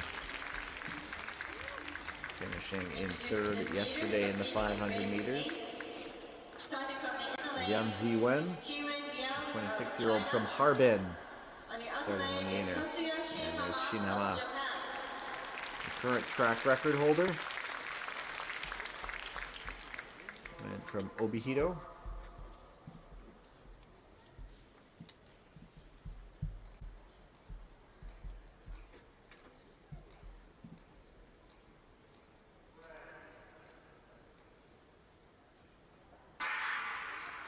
Shinama, bronze in the 1,000 meters last season at Four Continents. That was, of course, held at Salt Lake City. Such a strong skater. You just see how wide he is. He is a built man, and he has a 1/10 of a second on Dubreuil. One of these guys who's good in the 500 and the 1,000. How's the endurance going today? Maybe a bit of a crossover difficulty there. Lian Ziwen waiting there for Shinama to go around. We'll see how that affects Shinama's time. He has 2/10 of a second advantage on Dubreuil, 25.04. The time to beat right now, 109.52. Knocking another couple tenths of a second, Shinama would inch closer to his current track record. He was bronze yesterday in the 500 meters. Tatsuya Shinama perhaps eyeing the top of the leaderboard for the moment with one pair to go. Does he hang on? Yes, he does. 108.38, new track record for Tatsuya Shinama. So he threw down a whopper of a final lap, 27.01, by nearly 7/10 of a second over Dubreuil. So a small measure of revenge for yesterday. Tatsuya Shinama topping the leaderboard, new track record. But we shall see if that lasts for one final pair, because it's a man who is essentially writing new records everywhere he goes, Jordan Stolz in the last pair. But a nice race from Tatsuya Shinama.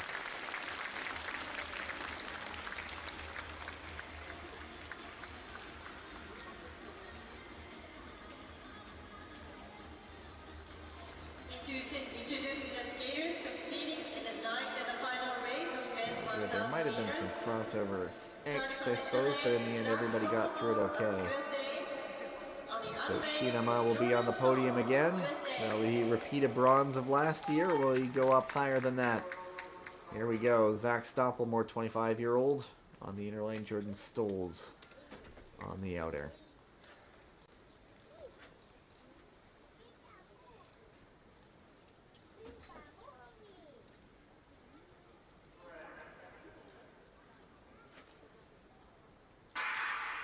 Stoppelmore going with the down start. That's ubiquitous from athletes who have done inline.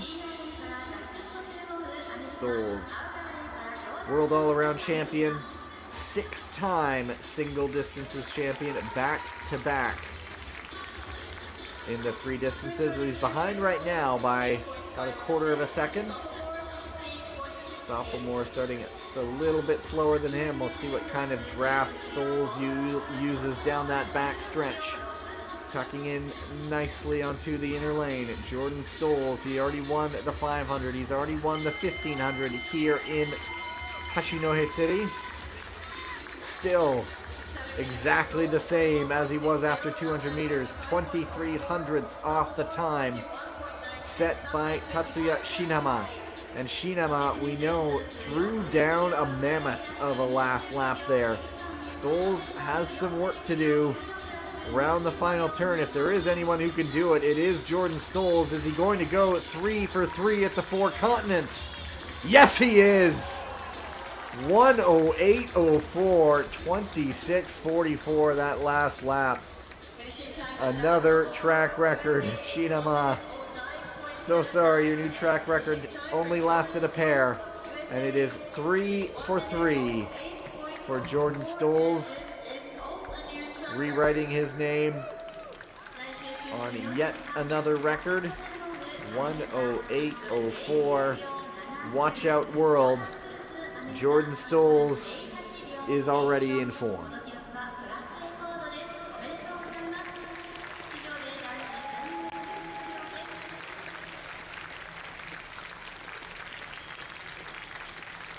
Shinama, I'll be happy with a silver medal, moving up 1 place from this distance a year ago, up 1 place from the 500 meters yesterday.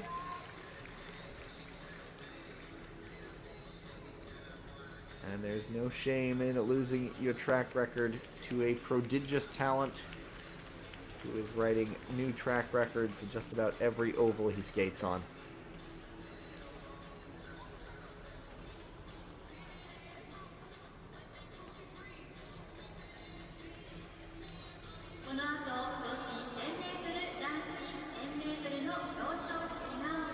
The bronze will go to Canada's Laurent Dubreuil.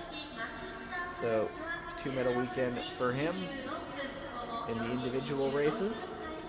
Picking up silver in the 500 yesterday. So not bad for the Canadian, who started last season almost like a skating mash unit with a series of injuries. Coming in feeling just fine now, it seems. But he has a target on his back, but there's just no catching him right now, is there?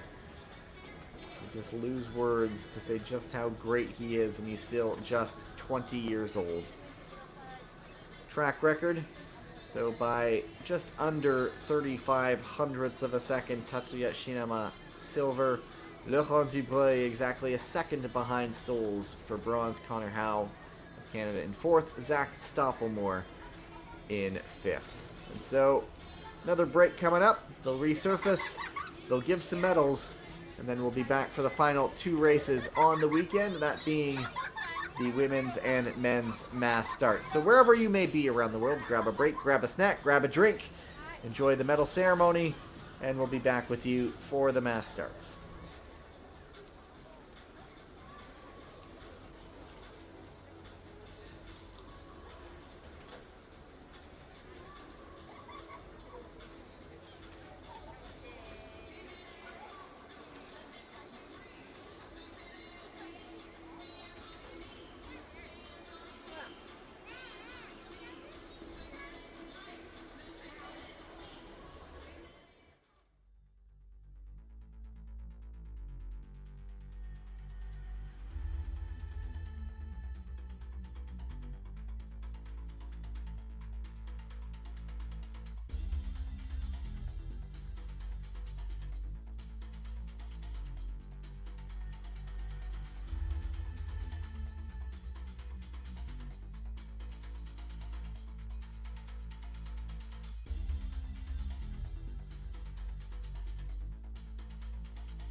ただいまより女子 1000m 競技の表彰式を開始いたします。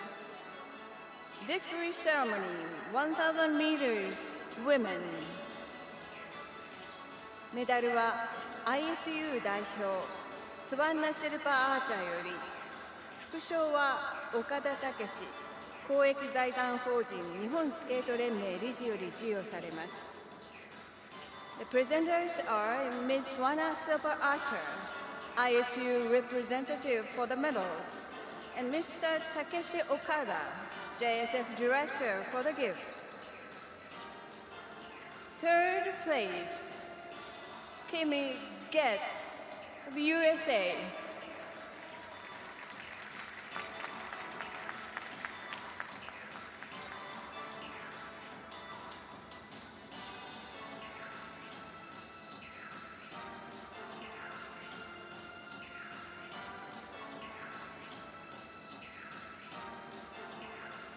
Second place, Nadizhda Morozova, Kazakhstan.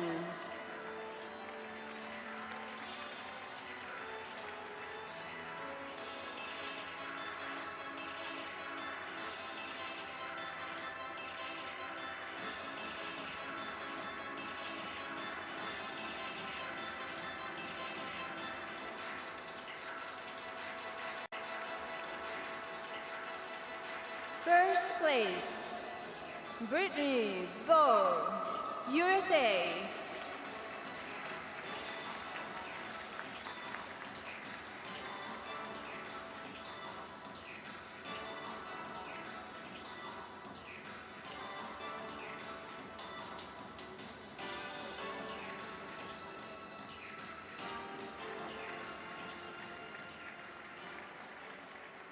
選手の国旗を掲揚し、優勝選手の国歌を演奏いたします。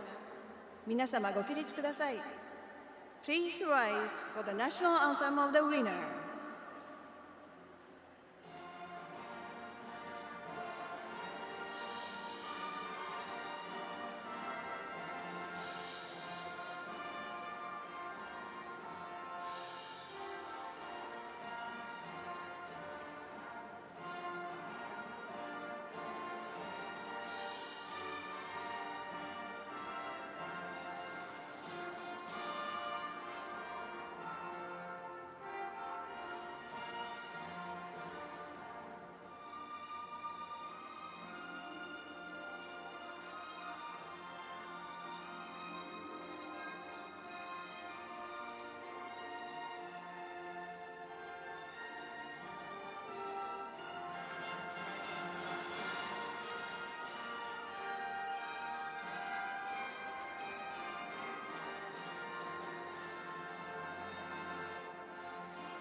皆様、メダリストたちにもう一度盛大な拍手をお願いいたします。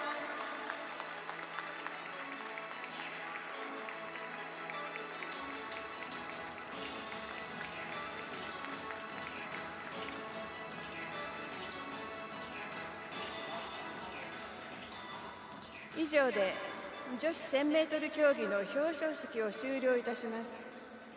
This concludes the 1000 meters women victory ceremony.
ただいまより男子1000メートル競技の表彰式を開始いたします。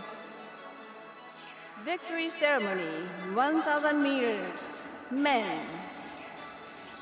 メダルは ISU 代表スワンナ・シルパー・アーチャーより、副賞は岡田武史公益財団法人日本スケート連盟理事より授与されます。The presenters are Ms. Swana Silver Archer, ISU representative for the medals, and Mr. Takeshi Okada, JSF director for the gift. Third place, Laurent Dubreuil, Canada.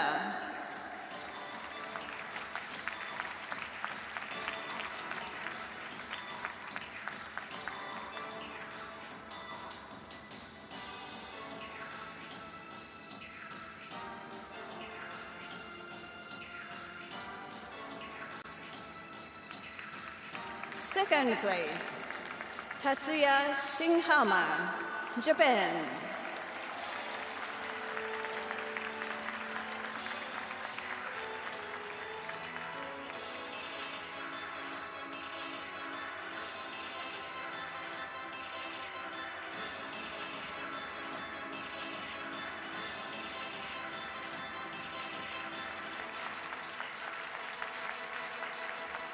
First place, Jordan Stokes, USA.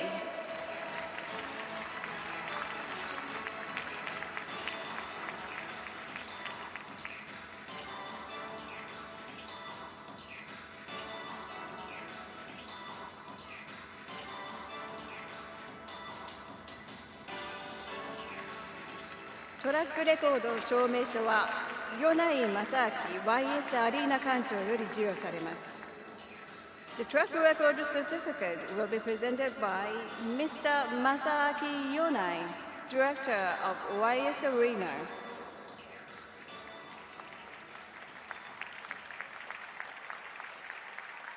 入賞選手の国旗を掲揚し、優勝選手の国歌を演奏いたします。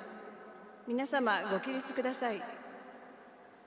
Please rise for the national anthem of the winner.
皆様、メダリストたちにもう一度盛大な拍手をお願いいたします。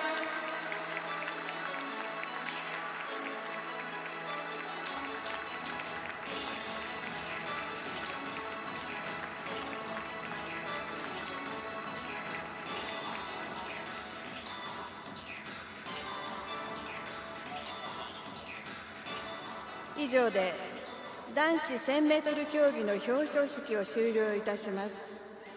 This concludes the 1000 meters men victory ceremony.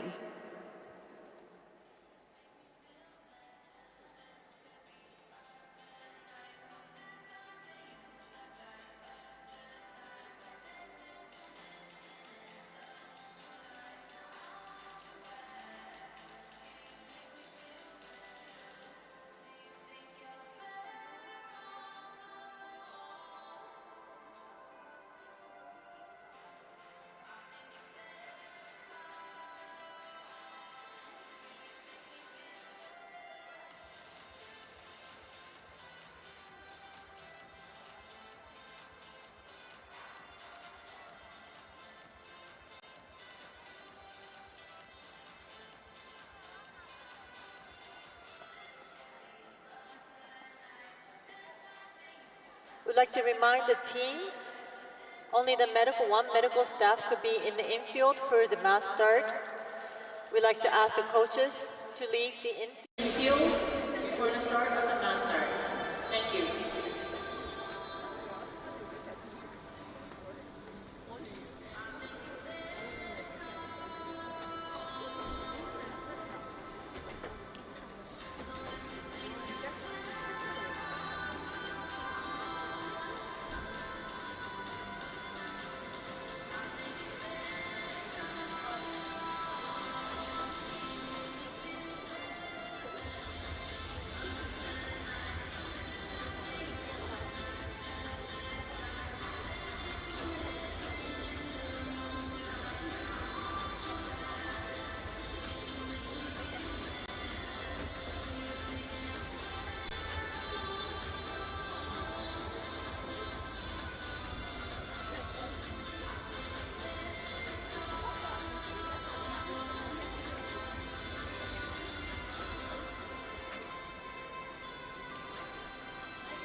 In 5 minutes, we'll be starting our next competition. Will be women's mass start. We'd like to remind the teams, only one medical staff for this competing skater. The team of the competing skater is allowed. So we'd like to ask the coaches to leave the infield before the start of the race. We'd like to ask the coaches to leave the infield. Only one medical staff per team is allowed in the infield. 女子マススタートレース競技開始5分前となりました。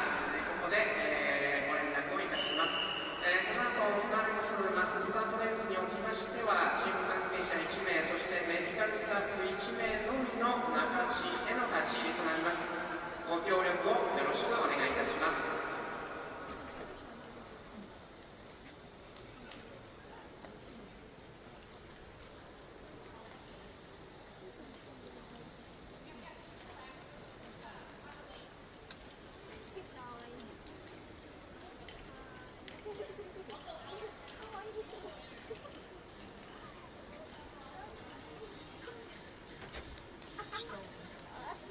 Final two races of the day, the women's and men's mass start. Of course, completely different from everything we've seen so far. 16 laps, sprint points after laps 4, 8, and 12.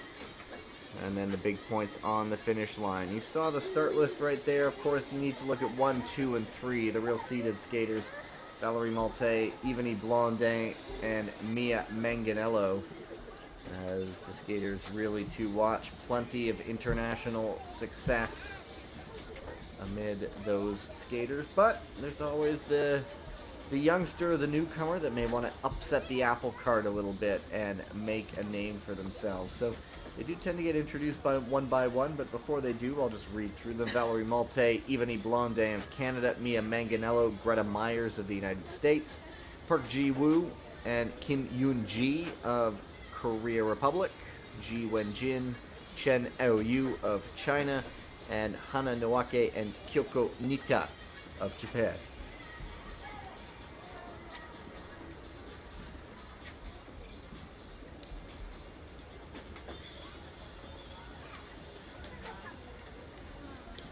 line them up. They'll introduce them, and I think we're about 2 or so minutes away from start time.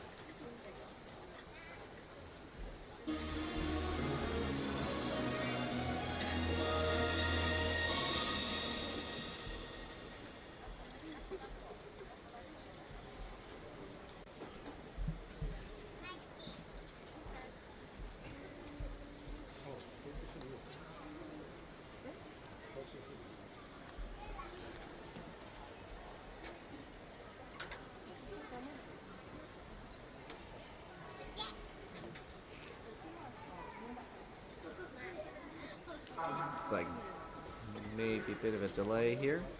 Just revisiting last year's podium, Blondet was the winner in Salt Lake on 4 continents.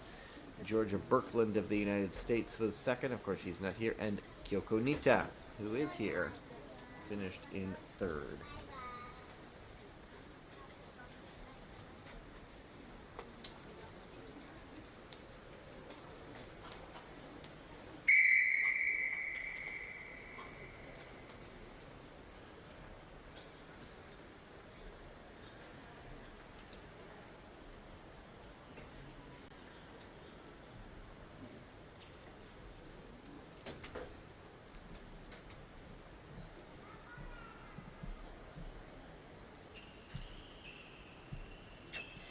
I'd like to remind us, before mention to the skaters who are going to be delaying the start of the race by 2 minutes.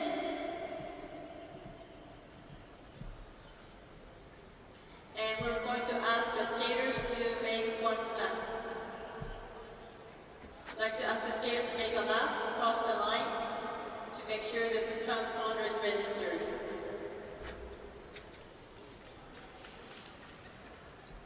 There you go. Looks like they're retesting some of the timing at the oval there in Hachinohe City. So a bit of a delay. They'll all do 1 lap.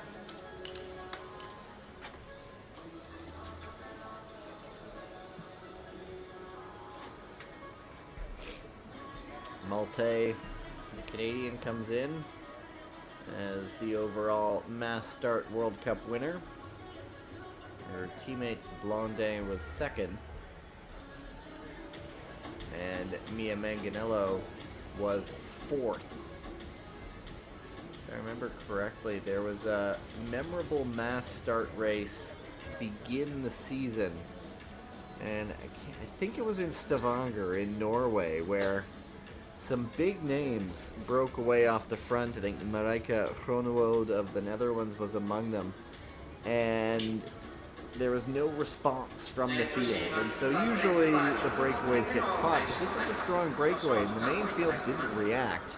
And then in the end, the winners, the podium, lapped a number of skaters. And there's a lot of discussion over when they crossed on just how many skaters got lapped, because that resulted in essentially disqualification, and they got no World Cup points in it.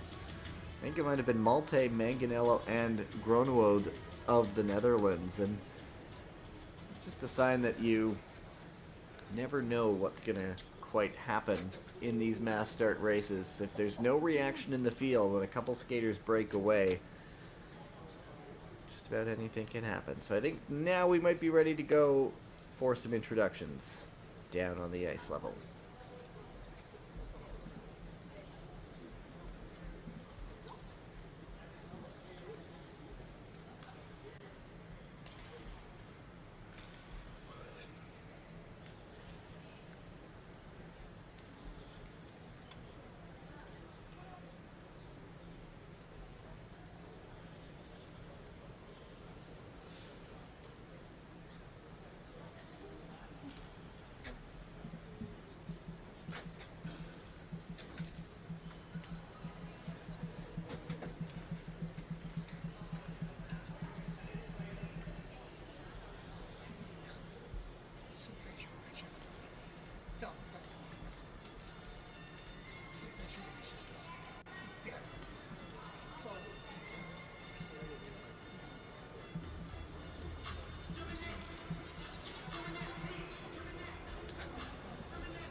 the skaters, since we have a delay and it takes a little while, so make sure you put on your jackets or something to make sure you keep warm. We will inform you for the further details. Oh dear. Well, it seems there is a continued issue with some of the timing there, some sort of technical glitch going on. So, well, stay with us. I think you'll know as soon as I do what's going on. But for now, the skaters are bundled up and have been politely told to, well, keep warm, and we'll let you know. So, stick with us. Still to wrap things up from Hachinohe City.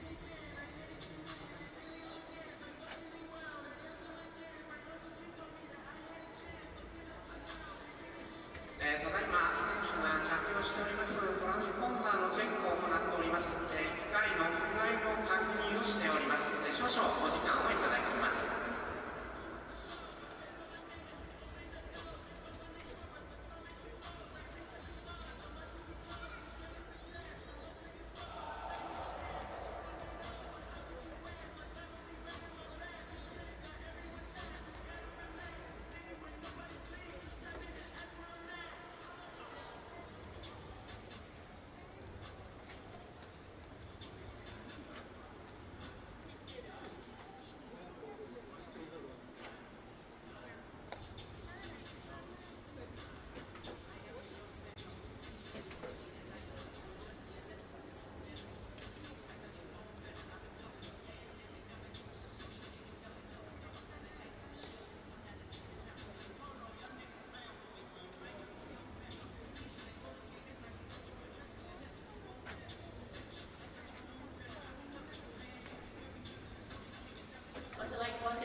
Helmet number 4, Jiwoo Park of Korea.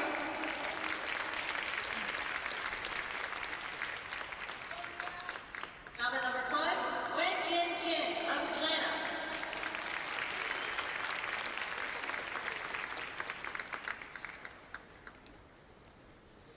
Helmet number 6, Oh Yu Chen of China.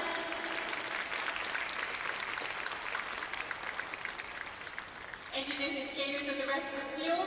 Helmet number 7, Greta Myers, USA. 8, Hana Noakia of Japan. Helmet number 9, Yoonjin Kim of Korea. And helmet number 10, Kyoko Nita of Japan.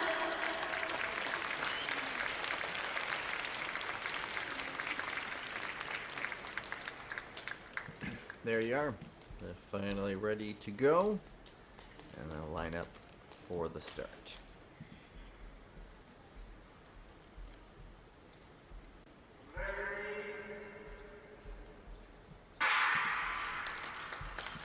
And it's never a rip-roaring start to these things. We always are just sort of waiting for the skater to animate, really go off on a flyer. So if you can use any part of the track, they all go into that blue, usually used for warm-up ice.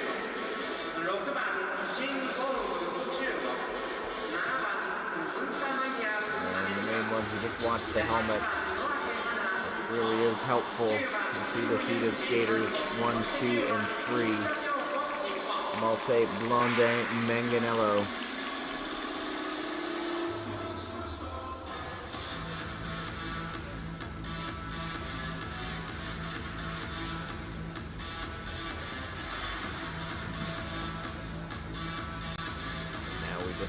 Wait.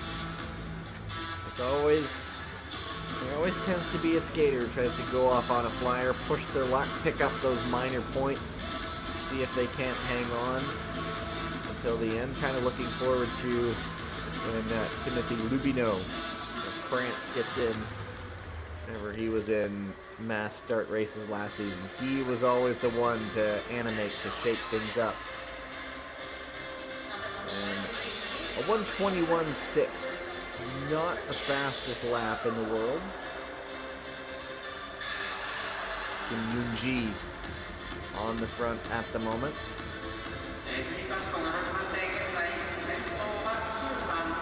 Blondin marking her.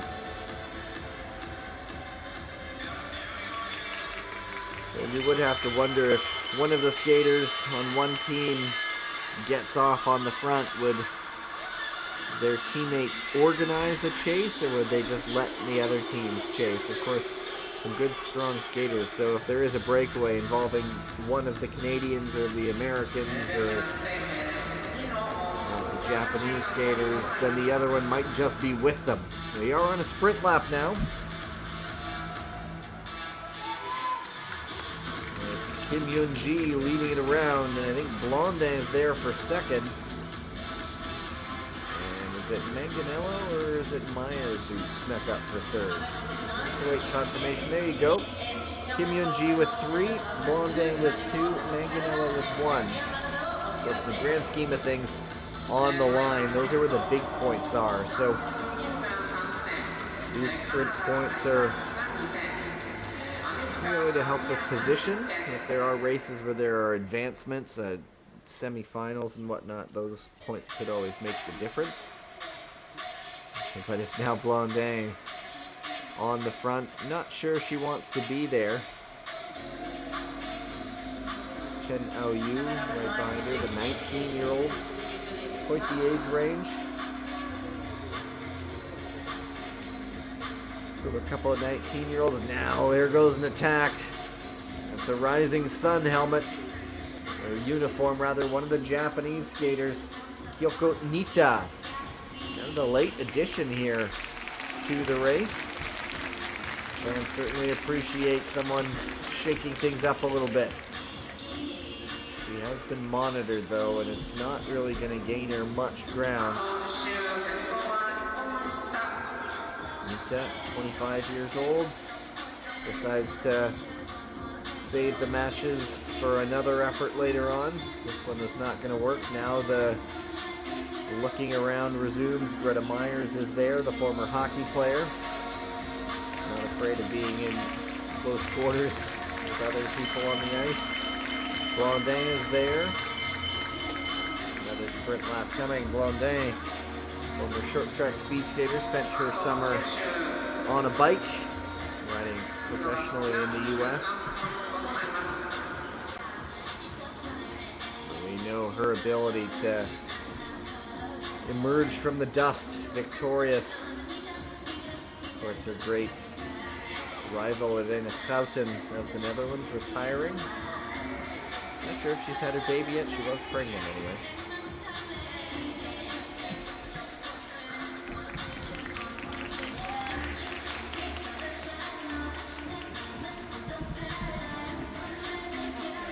Helmet number 10, Yokonita, is on top, waiting for a point, followed by helmet number 7. That's Schouten I'm talking about, who was going to have the baby.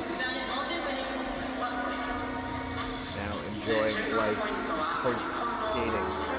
And we're really waiting for the other shoe to drop here. Still not much just yet.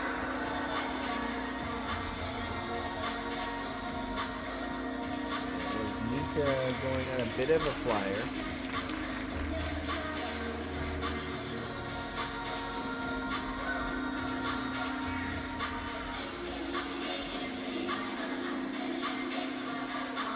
If everybody's just waiting for the final sprint. And we'll just see all-out chaos going for it. Some ramping up a little bit. Motion coming from the back. I see one of the Chinese skaters coming forward. That's Chen Aoyu. Not at the front, though. Right now on the front, it is still Kim Yoon-ji. She's been, I guess, the most animated of them.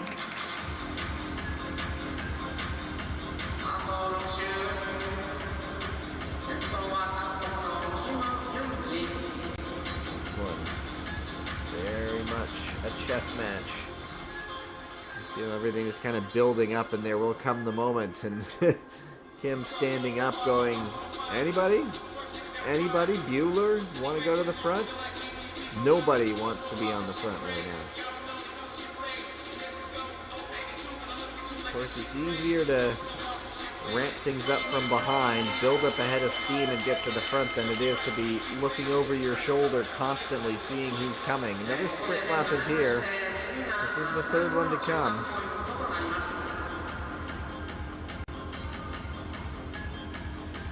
It is still Kim Yoon-ji on the front.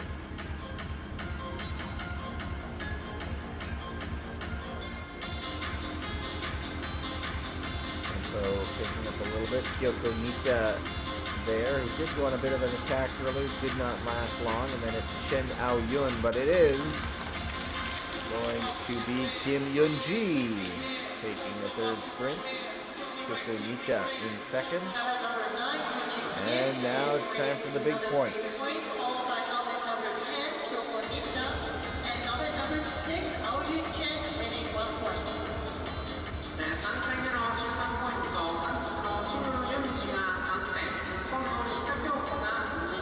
They're really just saving this one for the end, aren't they? Kim again standing up, inviting somebody else to go to the front. They're just queuing up behind her.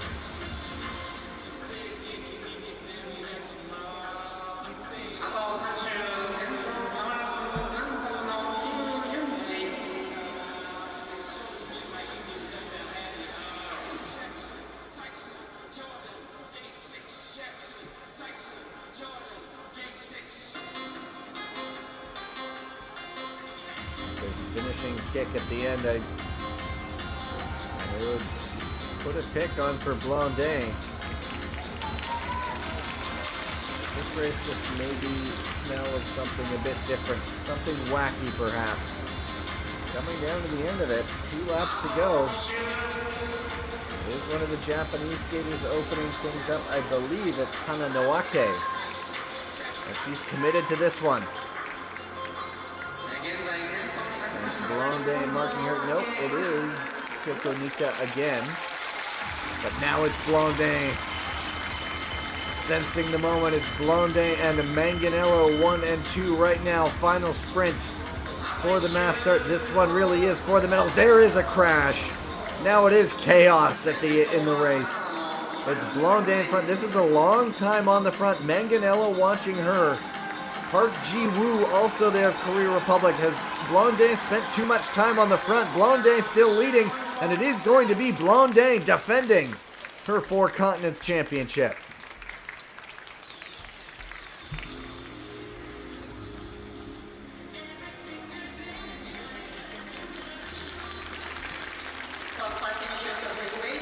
All just waiting until the end, and then it all just sets off.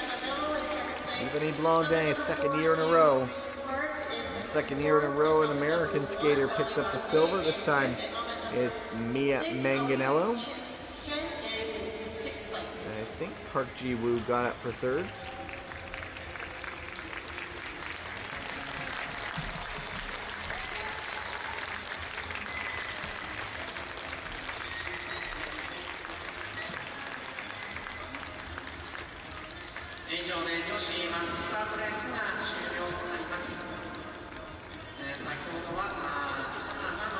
So most of the race was spent just building up for the final sprint. Kyoko Nita, last year's bronze medalist, lit the fuse really, but Blondin was wise to it, followed, and then made a move late.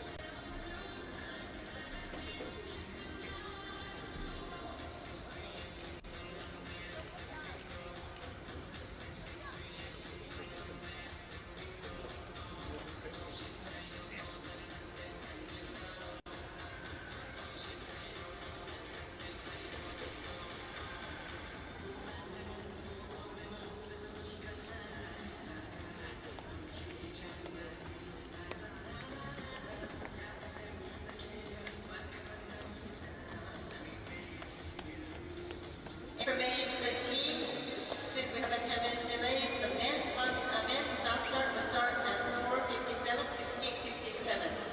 With the 10 minutes delay, we will start the men's mass start at 16:57. And we're at the final race.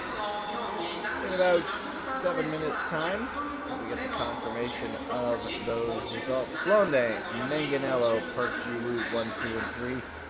Malte up for fourth. Chen Aoyu of China coming in fifth.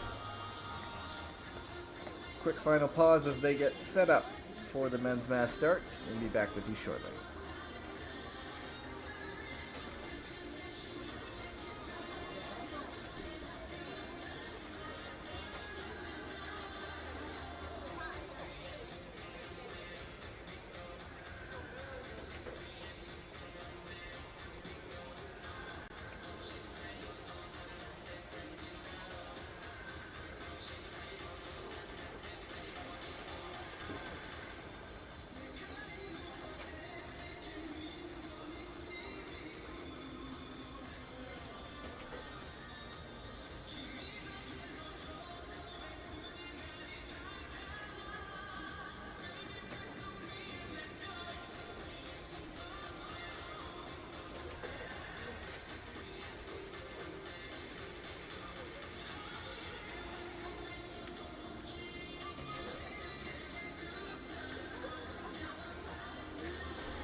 In 5 minutes, we'll be returning to competition with men's mass start race. 男子マススタートレース競技開始5分前となりました。競技開始5分前です。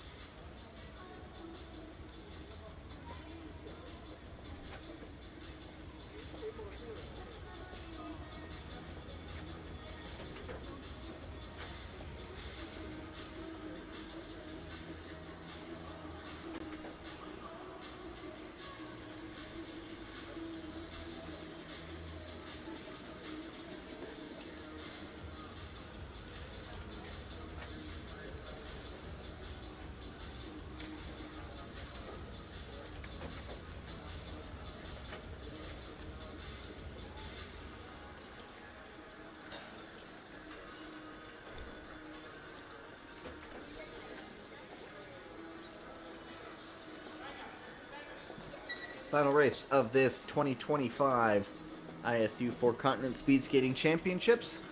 Men's mass start. You can see the start list there. Chung Jae-won, certainly one to watch. World Cup winner last season. 12 skaters in all. They'll be introduced one by one on the ice, but I'll just read through them as well. Chung Jae-won, Peter Michael, Ethan Separin, Kotaro Kasahara, Liu Hanbin, Park Sang-yeon, Pan Bao Shuo, Jonathan Tobon, Hayden Mayer, Kieran Hughes, Vadim Yakubovsky, David Larue. Where's number 12?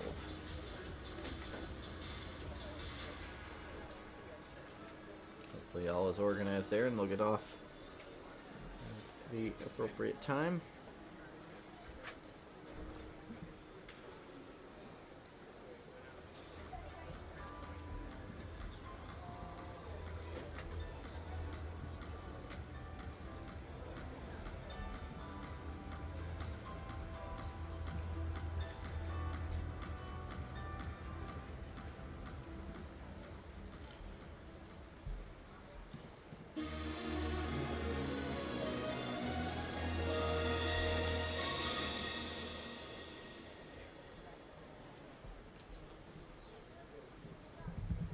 In 2 minutes, we'll be starting our last race of the day, men's mass start. 男子マススタートレース競技開始2分前となりました。本大会最終レースとなります。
There we go. Everybody safely away cleanly. As I mentioned, Chun Jae-won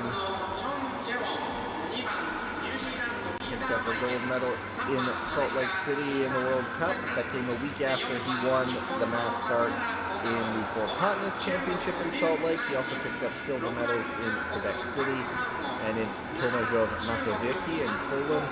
So he finished second overall in the World Cup mass start standings. So, looking for a prohibitive favorite, maybe that's your guy.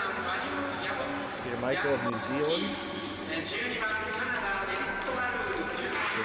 sixth in the mass start World Championships in Calgary. Finished 11th in the overall World Cup standings as well. Different look for the Canadian side. David Larue and Hayden Mayer in. Jordan Delchos, the longtime distance skater, mass start skater, he has retired. And no Antoine Gélina-Beaulieu here either for them.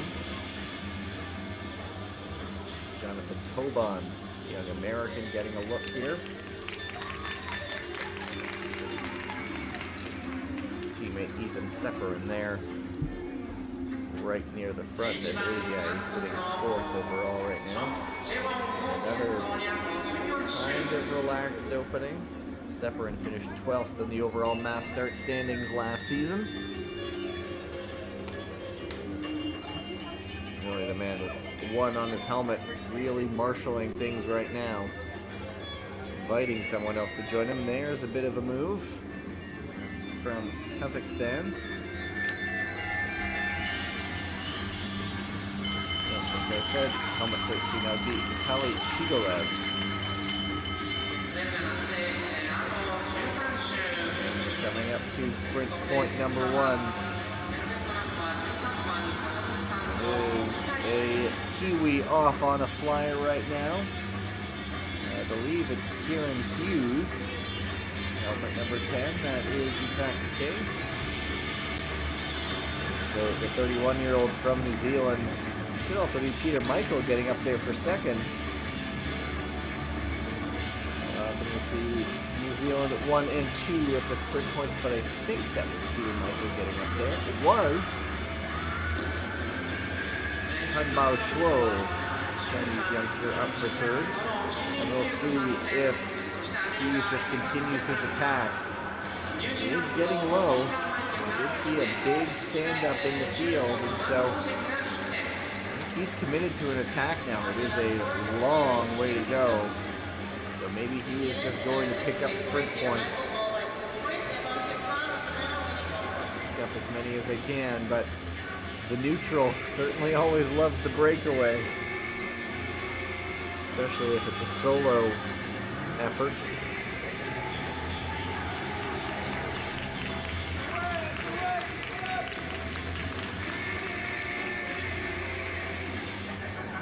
Start to take down.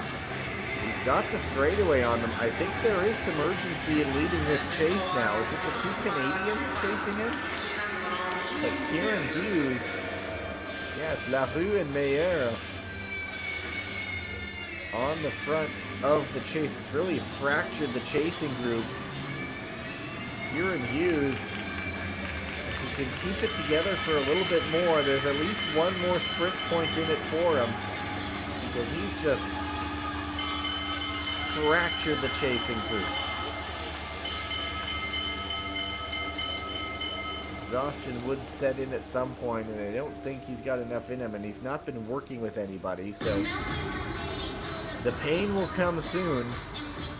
But I think for now there's got one more sprint point for Kieran Hughes.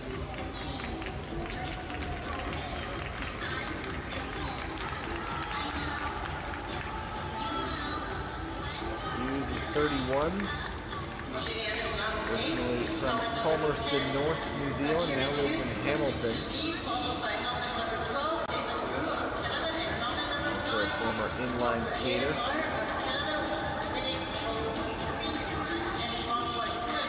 times World Championships in inline, but here he is now. He's been caught by the Canadians.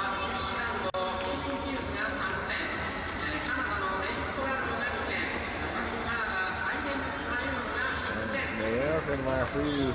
We're about to drop Hughes. Chigalev of Kazakhstan in third, and this might be a tidy move from the Canadians.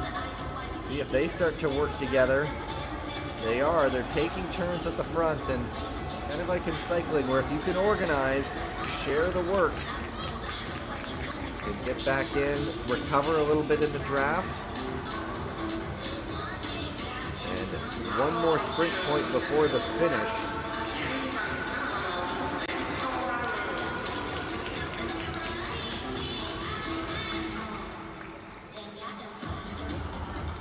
Chigalev takes a turn and pulls off, and so there is some nice organization in this breakaway. Hats off to Kieran Hughes for animating this race. Another sprint point coming up. And now I believe two Koreans maybe caught out a little bit. Park Sung-yeon and Chung Jae-won caught out. Hughes a bit in no man's land. He will be caught, but this trio, this one might be carried to the finish. They've got the corner on the field. Now there is some more urgency. The chase is coming. Peter Michaels chasing, picking things up. Hanban Shuo of China is also there. And I think Ethan Separin of the United States. So 3 for Lahu, 2 for Chigalev, 1 for Mayev. One more to go. This is going to be for the big points. Is there a big enough gap, and is there enough in the legs of those three men? There certainly is a healthy gap. See what the splits are. But the field, sufficiently motivated, can close up really quickly. It's got the straightaway now. Tick those laps off. Another one down. Keep checking in the background of your screen. It's a long way to go, and you feel like finally the field is organizing. See two Americans at the front, Tobon and Separin near the front. And yeah, you have to start thinking that I don't think this is going to be enough for the breakaway. They will keep fighting, and kudos to them. But there's Chung Jae-won, perhaps timing his moment to perfection. They are inside the final lap now. It's heart in the throat time, potentially 2 Canadian medals. But Separin is chasing. Chung Jae-won is chasing it. One final turn. It's 1 Canadian. And Vitaly Chigalev perhaps fending off the field. Have they left it too late? They have. It is going to be Vitaly Chigalev taking it. How about that?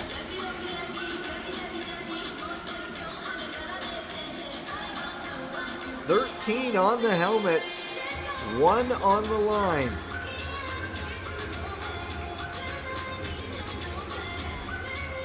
And it's David Lahu, I believe, getting up for silver. And a nice ovation for Kieran Hughes. That race got going really because of him. I did not see if the other Canadian got caught for bronze.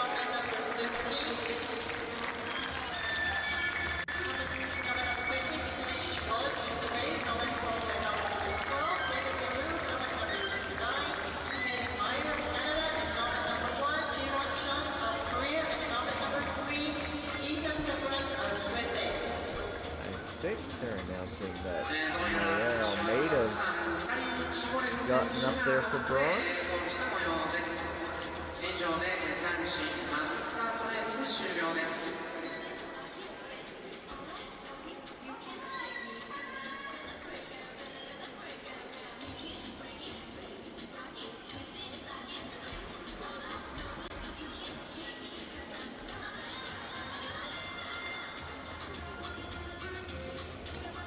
Wait and see.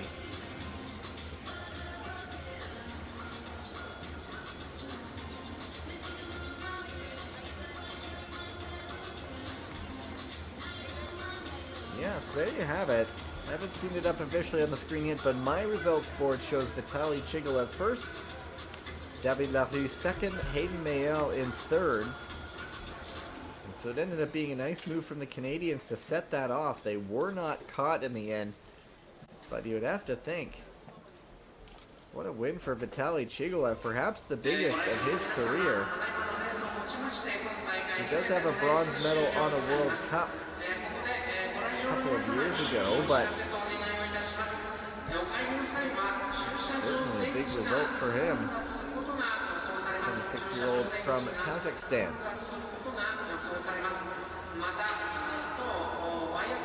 You always have to be the strongest skater to pick up a victory in mass start, and he read that well following the two Canadians breaking away. They worked together just enough and did just enough to stay away, and he timed his sprint beautifully and took the win. But Kieran Hughes setting things off, and then it was up to the two Canadians and Chigolev to really drive the race forward. Chigolev had to bridge there from the field. And the victorious trio right there.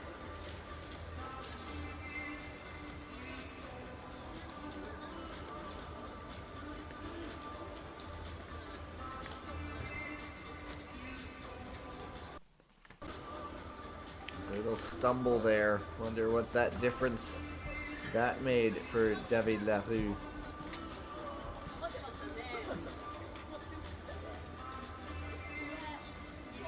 There you have it. Good end for Kazakhstan, picking up a gold medal in the men's mass start. Canadians silver and bronze. Chung Jae-won not able to make the bridge in time, finishing in fourth. Fifth for Ethan Sepperin and Kieran Hughes. That attack earlier to get a couple of the minor sprint points landed him in sixth.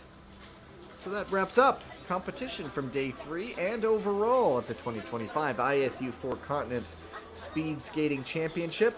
I will leave you ahead of the final medal presentations for those mass starts, but that's just the beginning of a long, long speed skating season. Next weekend, these skaters will be joined by those from Europe in Nagano at the M-Wave, the site of the 1998 Winter Olympic Speed Skating Competition. World Cup #1. It'll all get going next weekend. And so, signing off for now. Looking forward to talking to you more over the course of this speed skating season. My name is Gavin Day, and goodbye.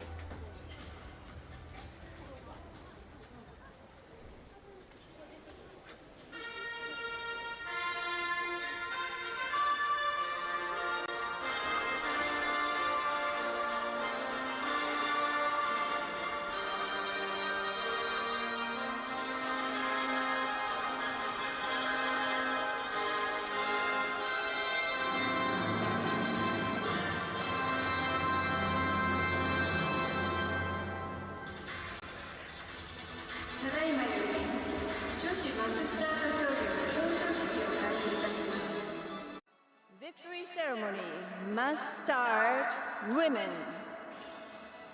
メダルは ISU 代表スワンナ・シルパーアーチャーより、副賞は浜野勉公益財団法人日本スケート連盟副会長より授与されます。The presenters are Ms. Swana Sopa Archer, ISU representative for the medals, and Mr. Tsutomu Hamano, JSF Vice President for the gift. Third place, Ji-woon Park of Korea.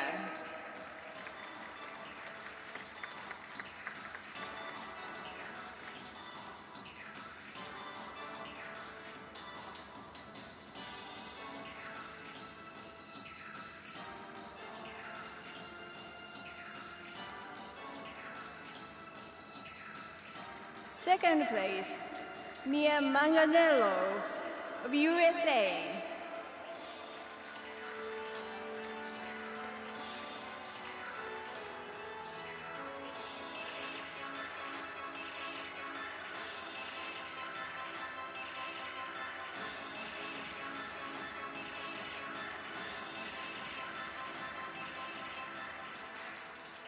First place, Ivani Blondin of Canada.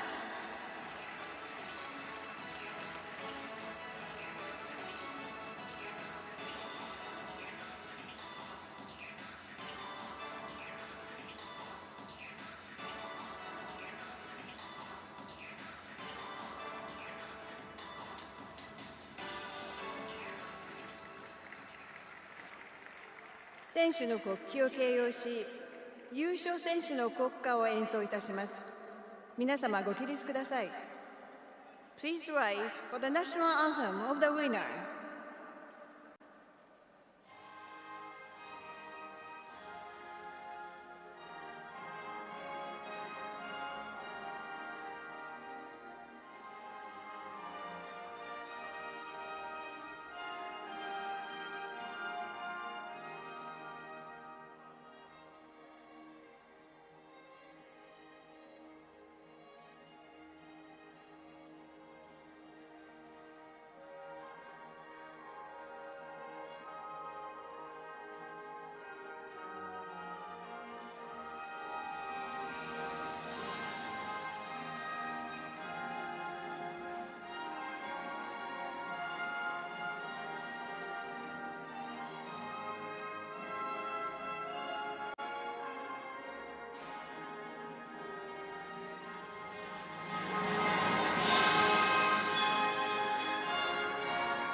皆様、メダリストたちにもう一度盛大な拍手をお願いいたします。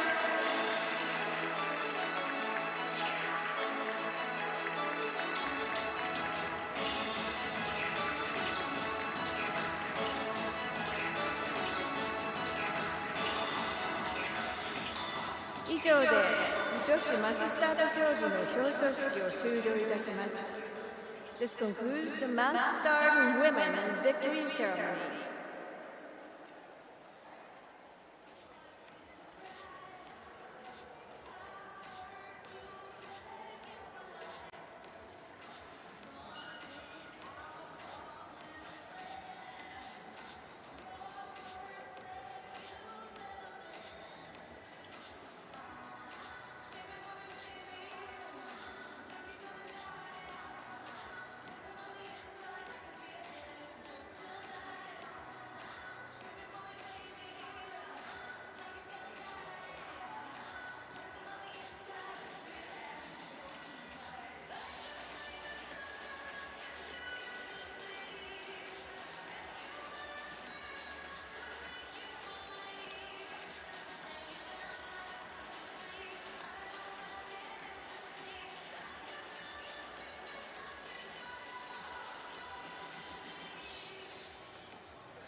ただいまより男子マススタート競技の表彰式を開始いたします。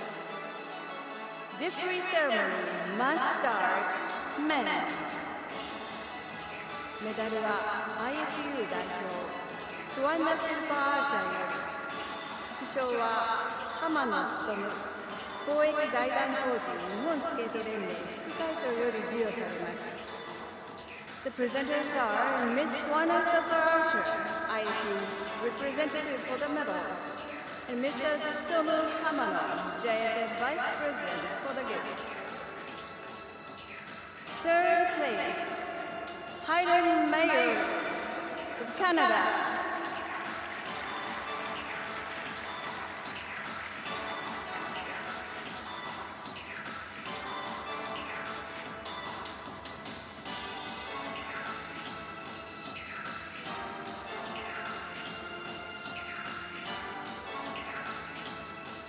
Second place, David LaRue, Canada.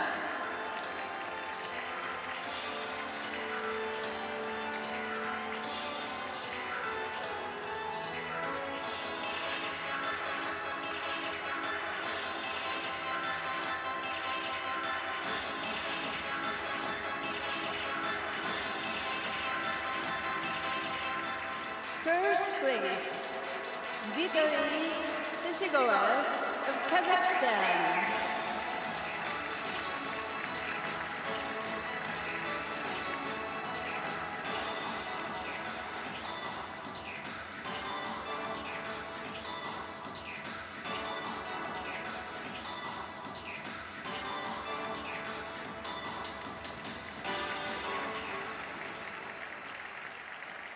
選手の国旗を掲揚し、優勝選手の国歌を演奏いたします。皆様ご起立ください。Please rise for the national anthem of the winner.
皆様、メダリストたちにもう一度盛大な拍手をお願いいたします。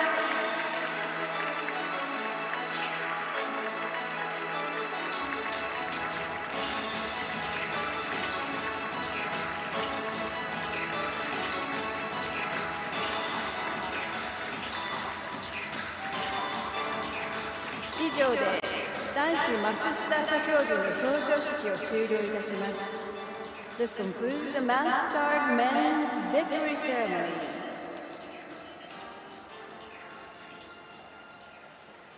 以上で2020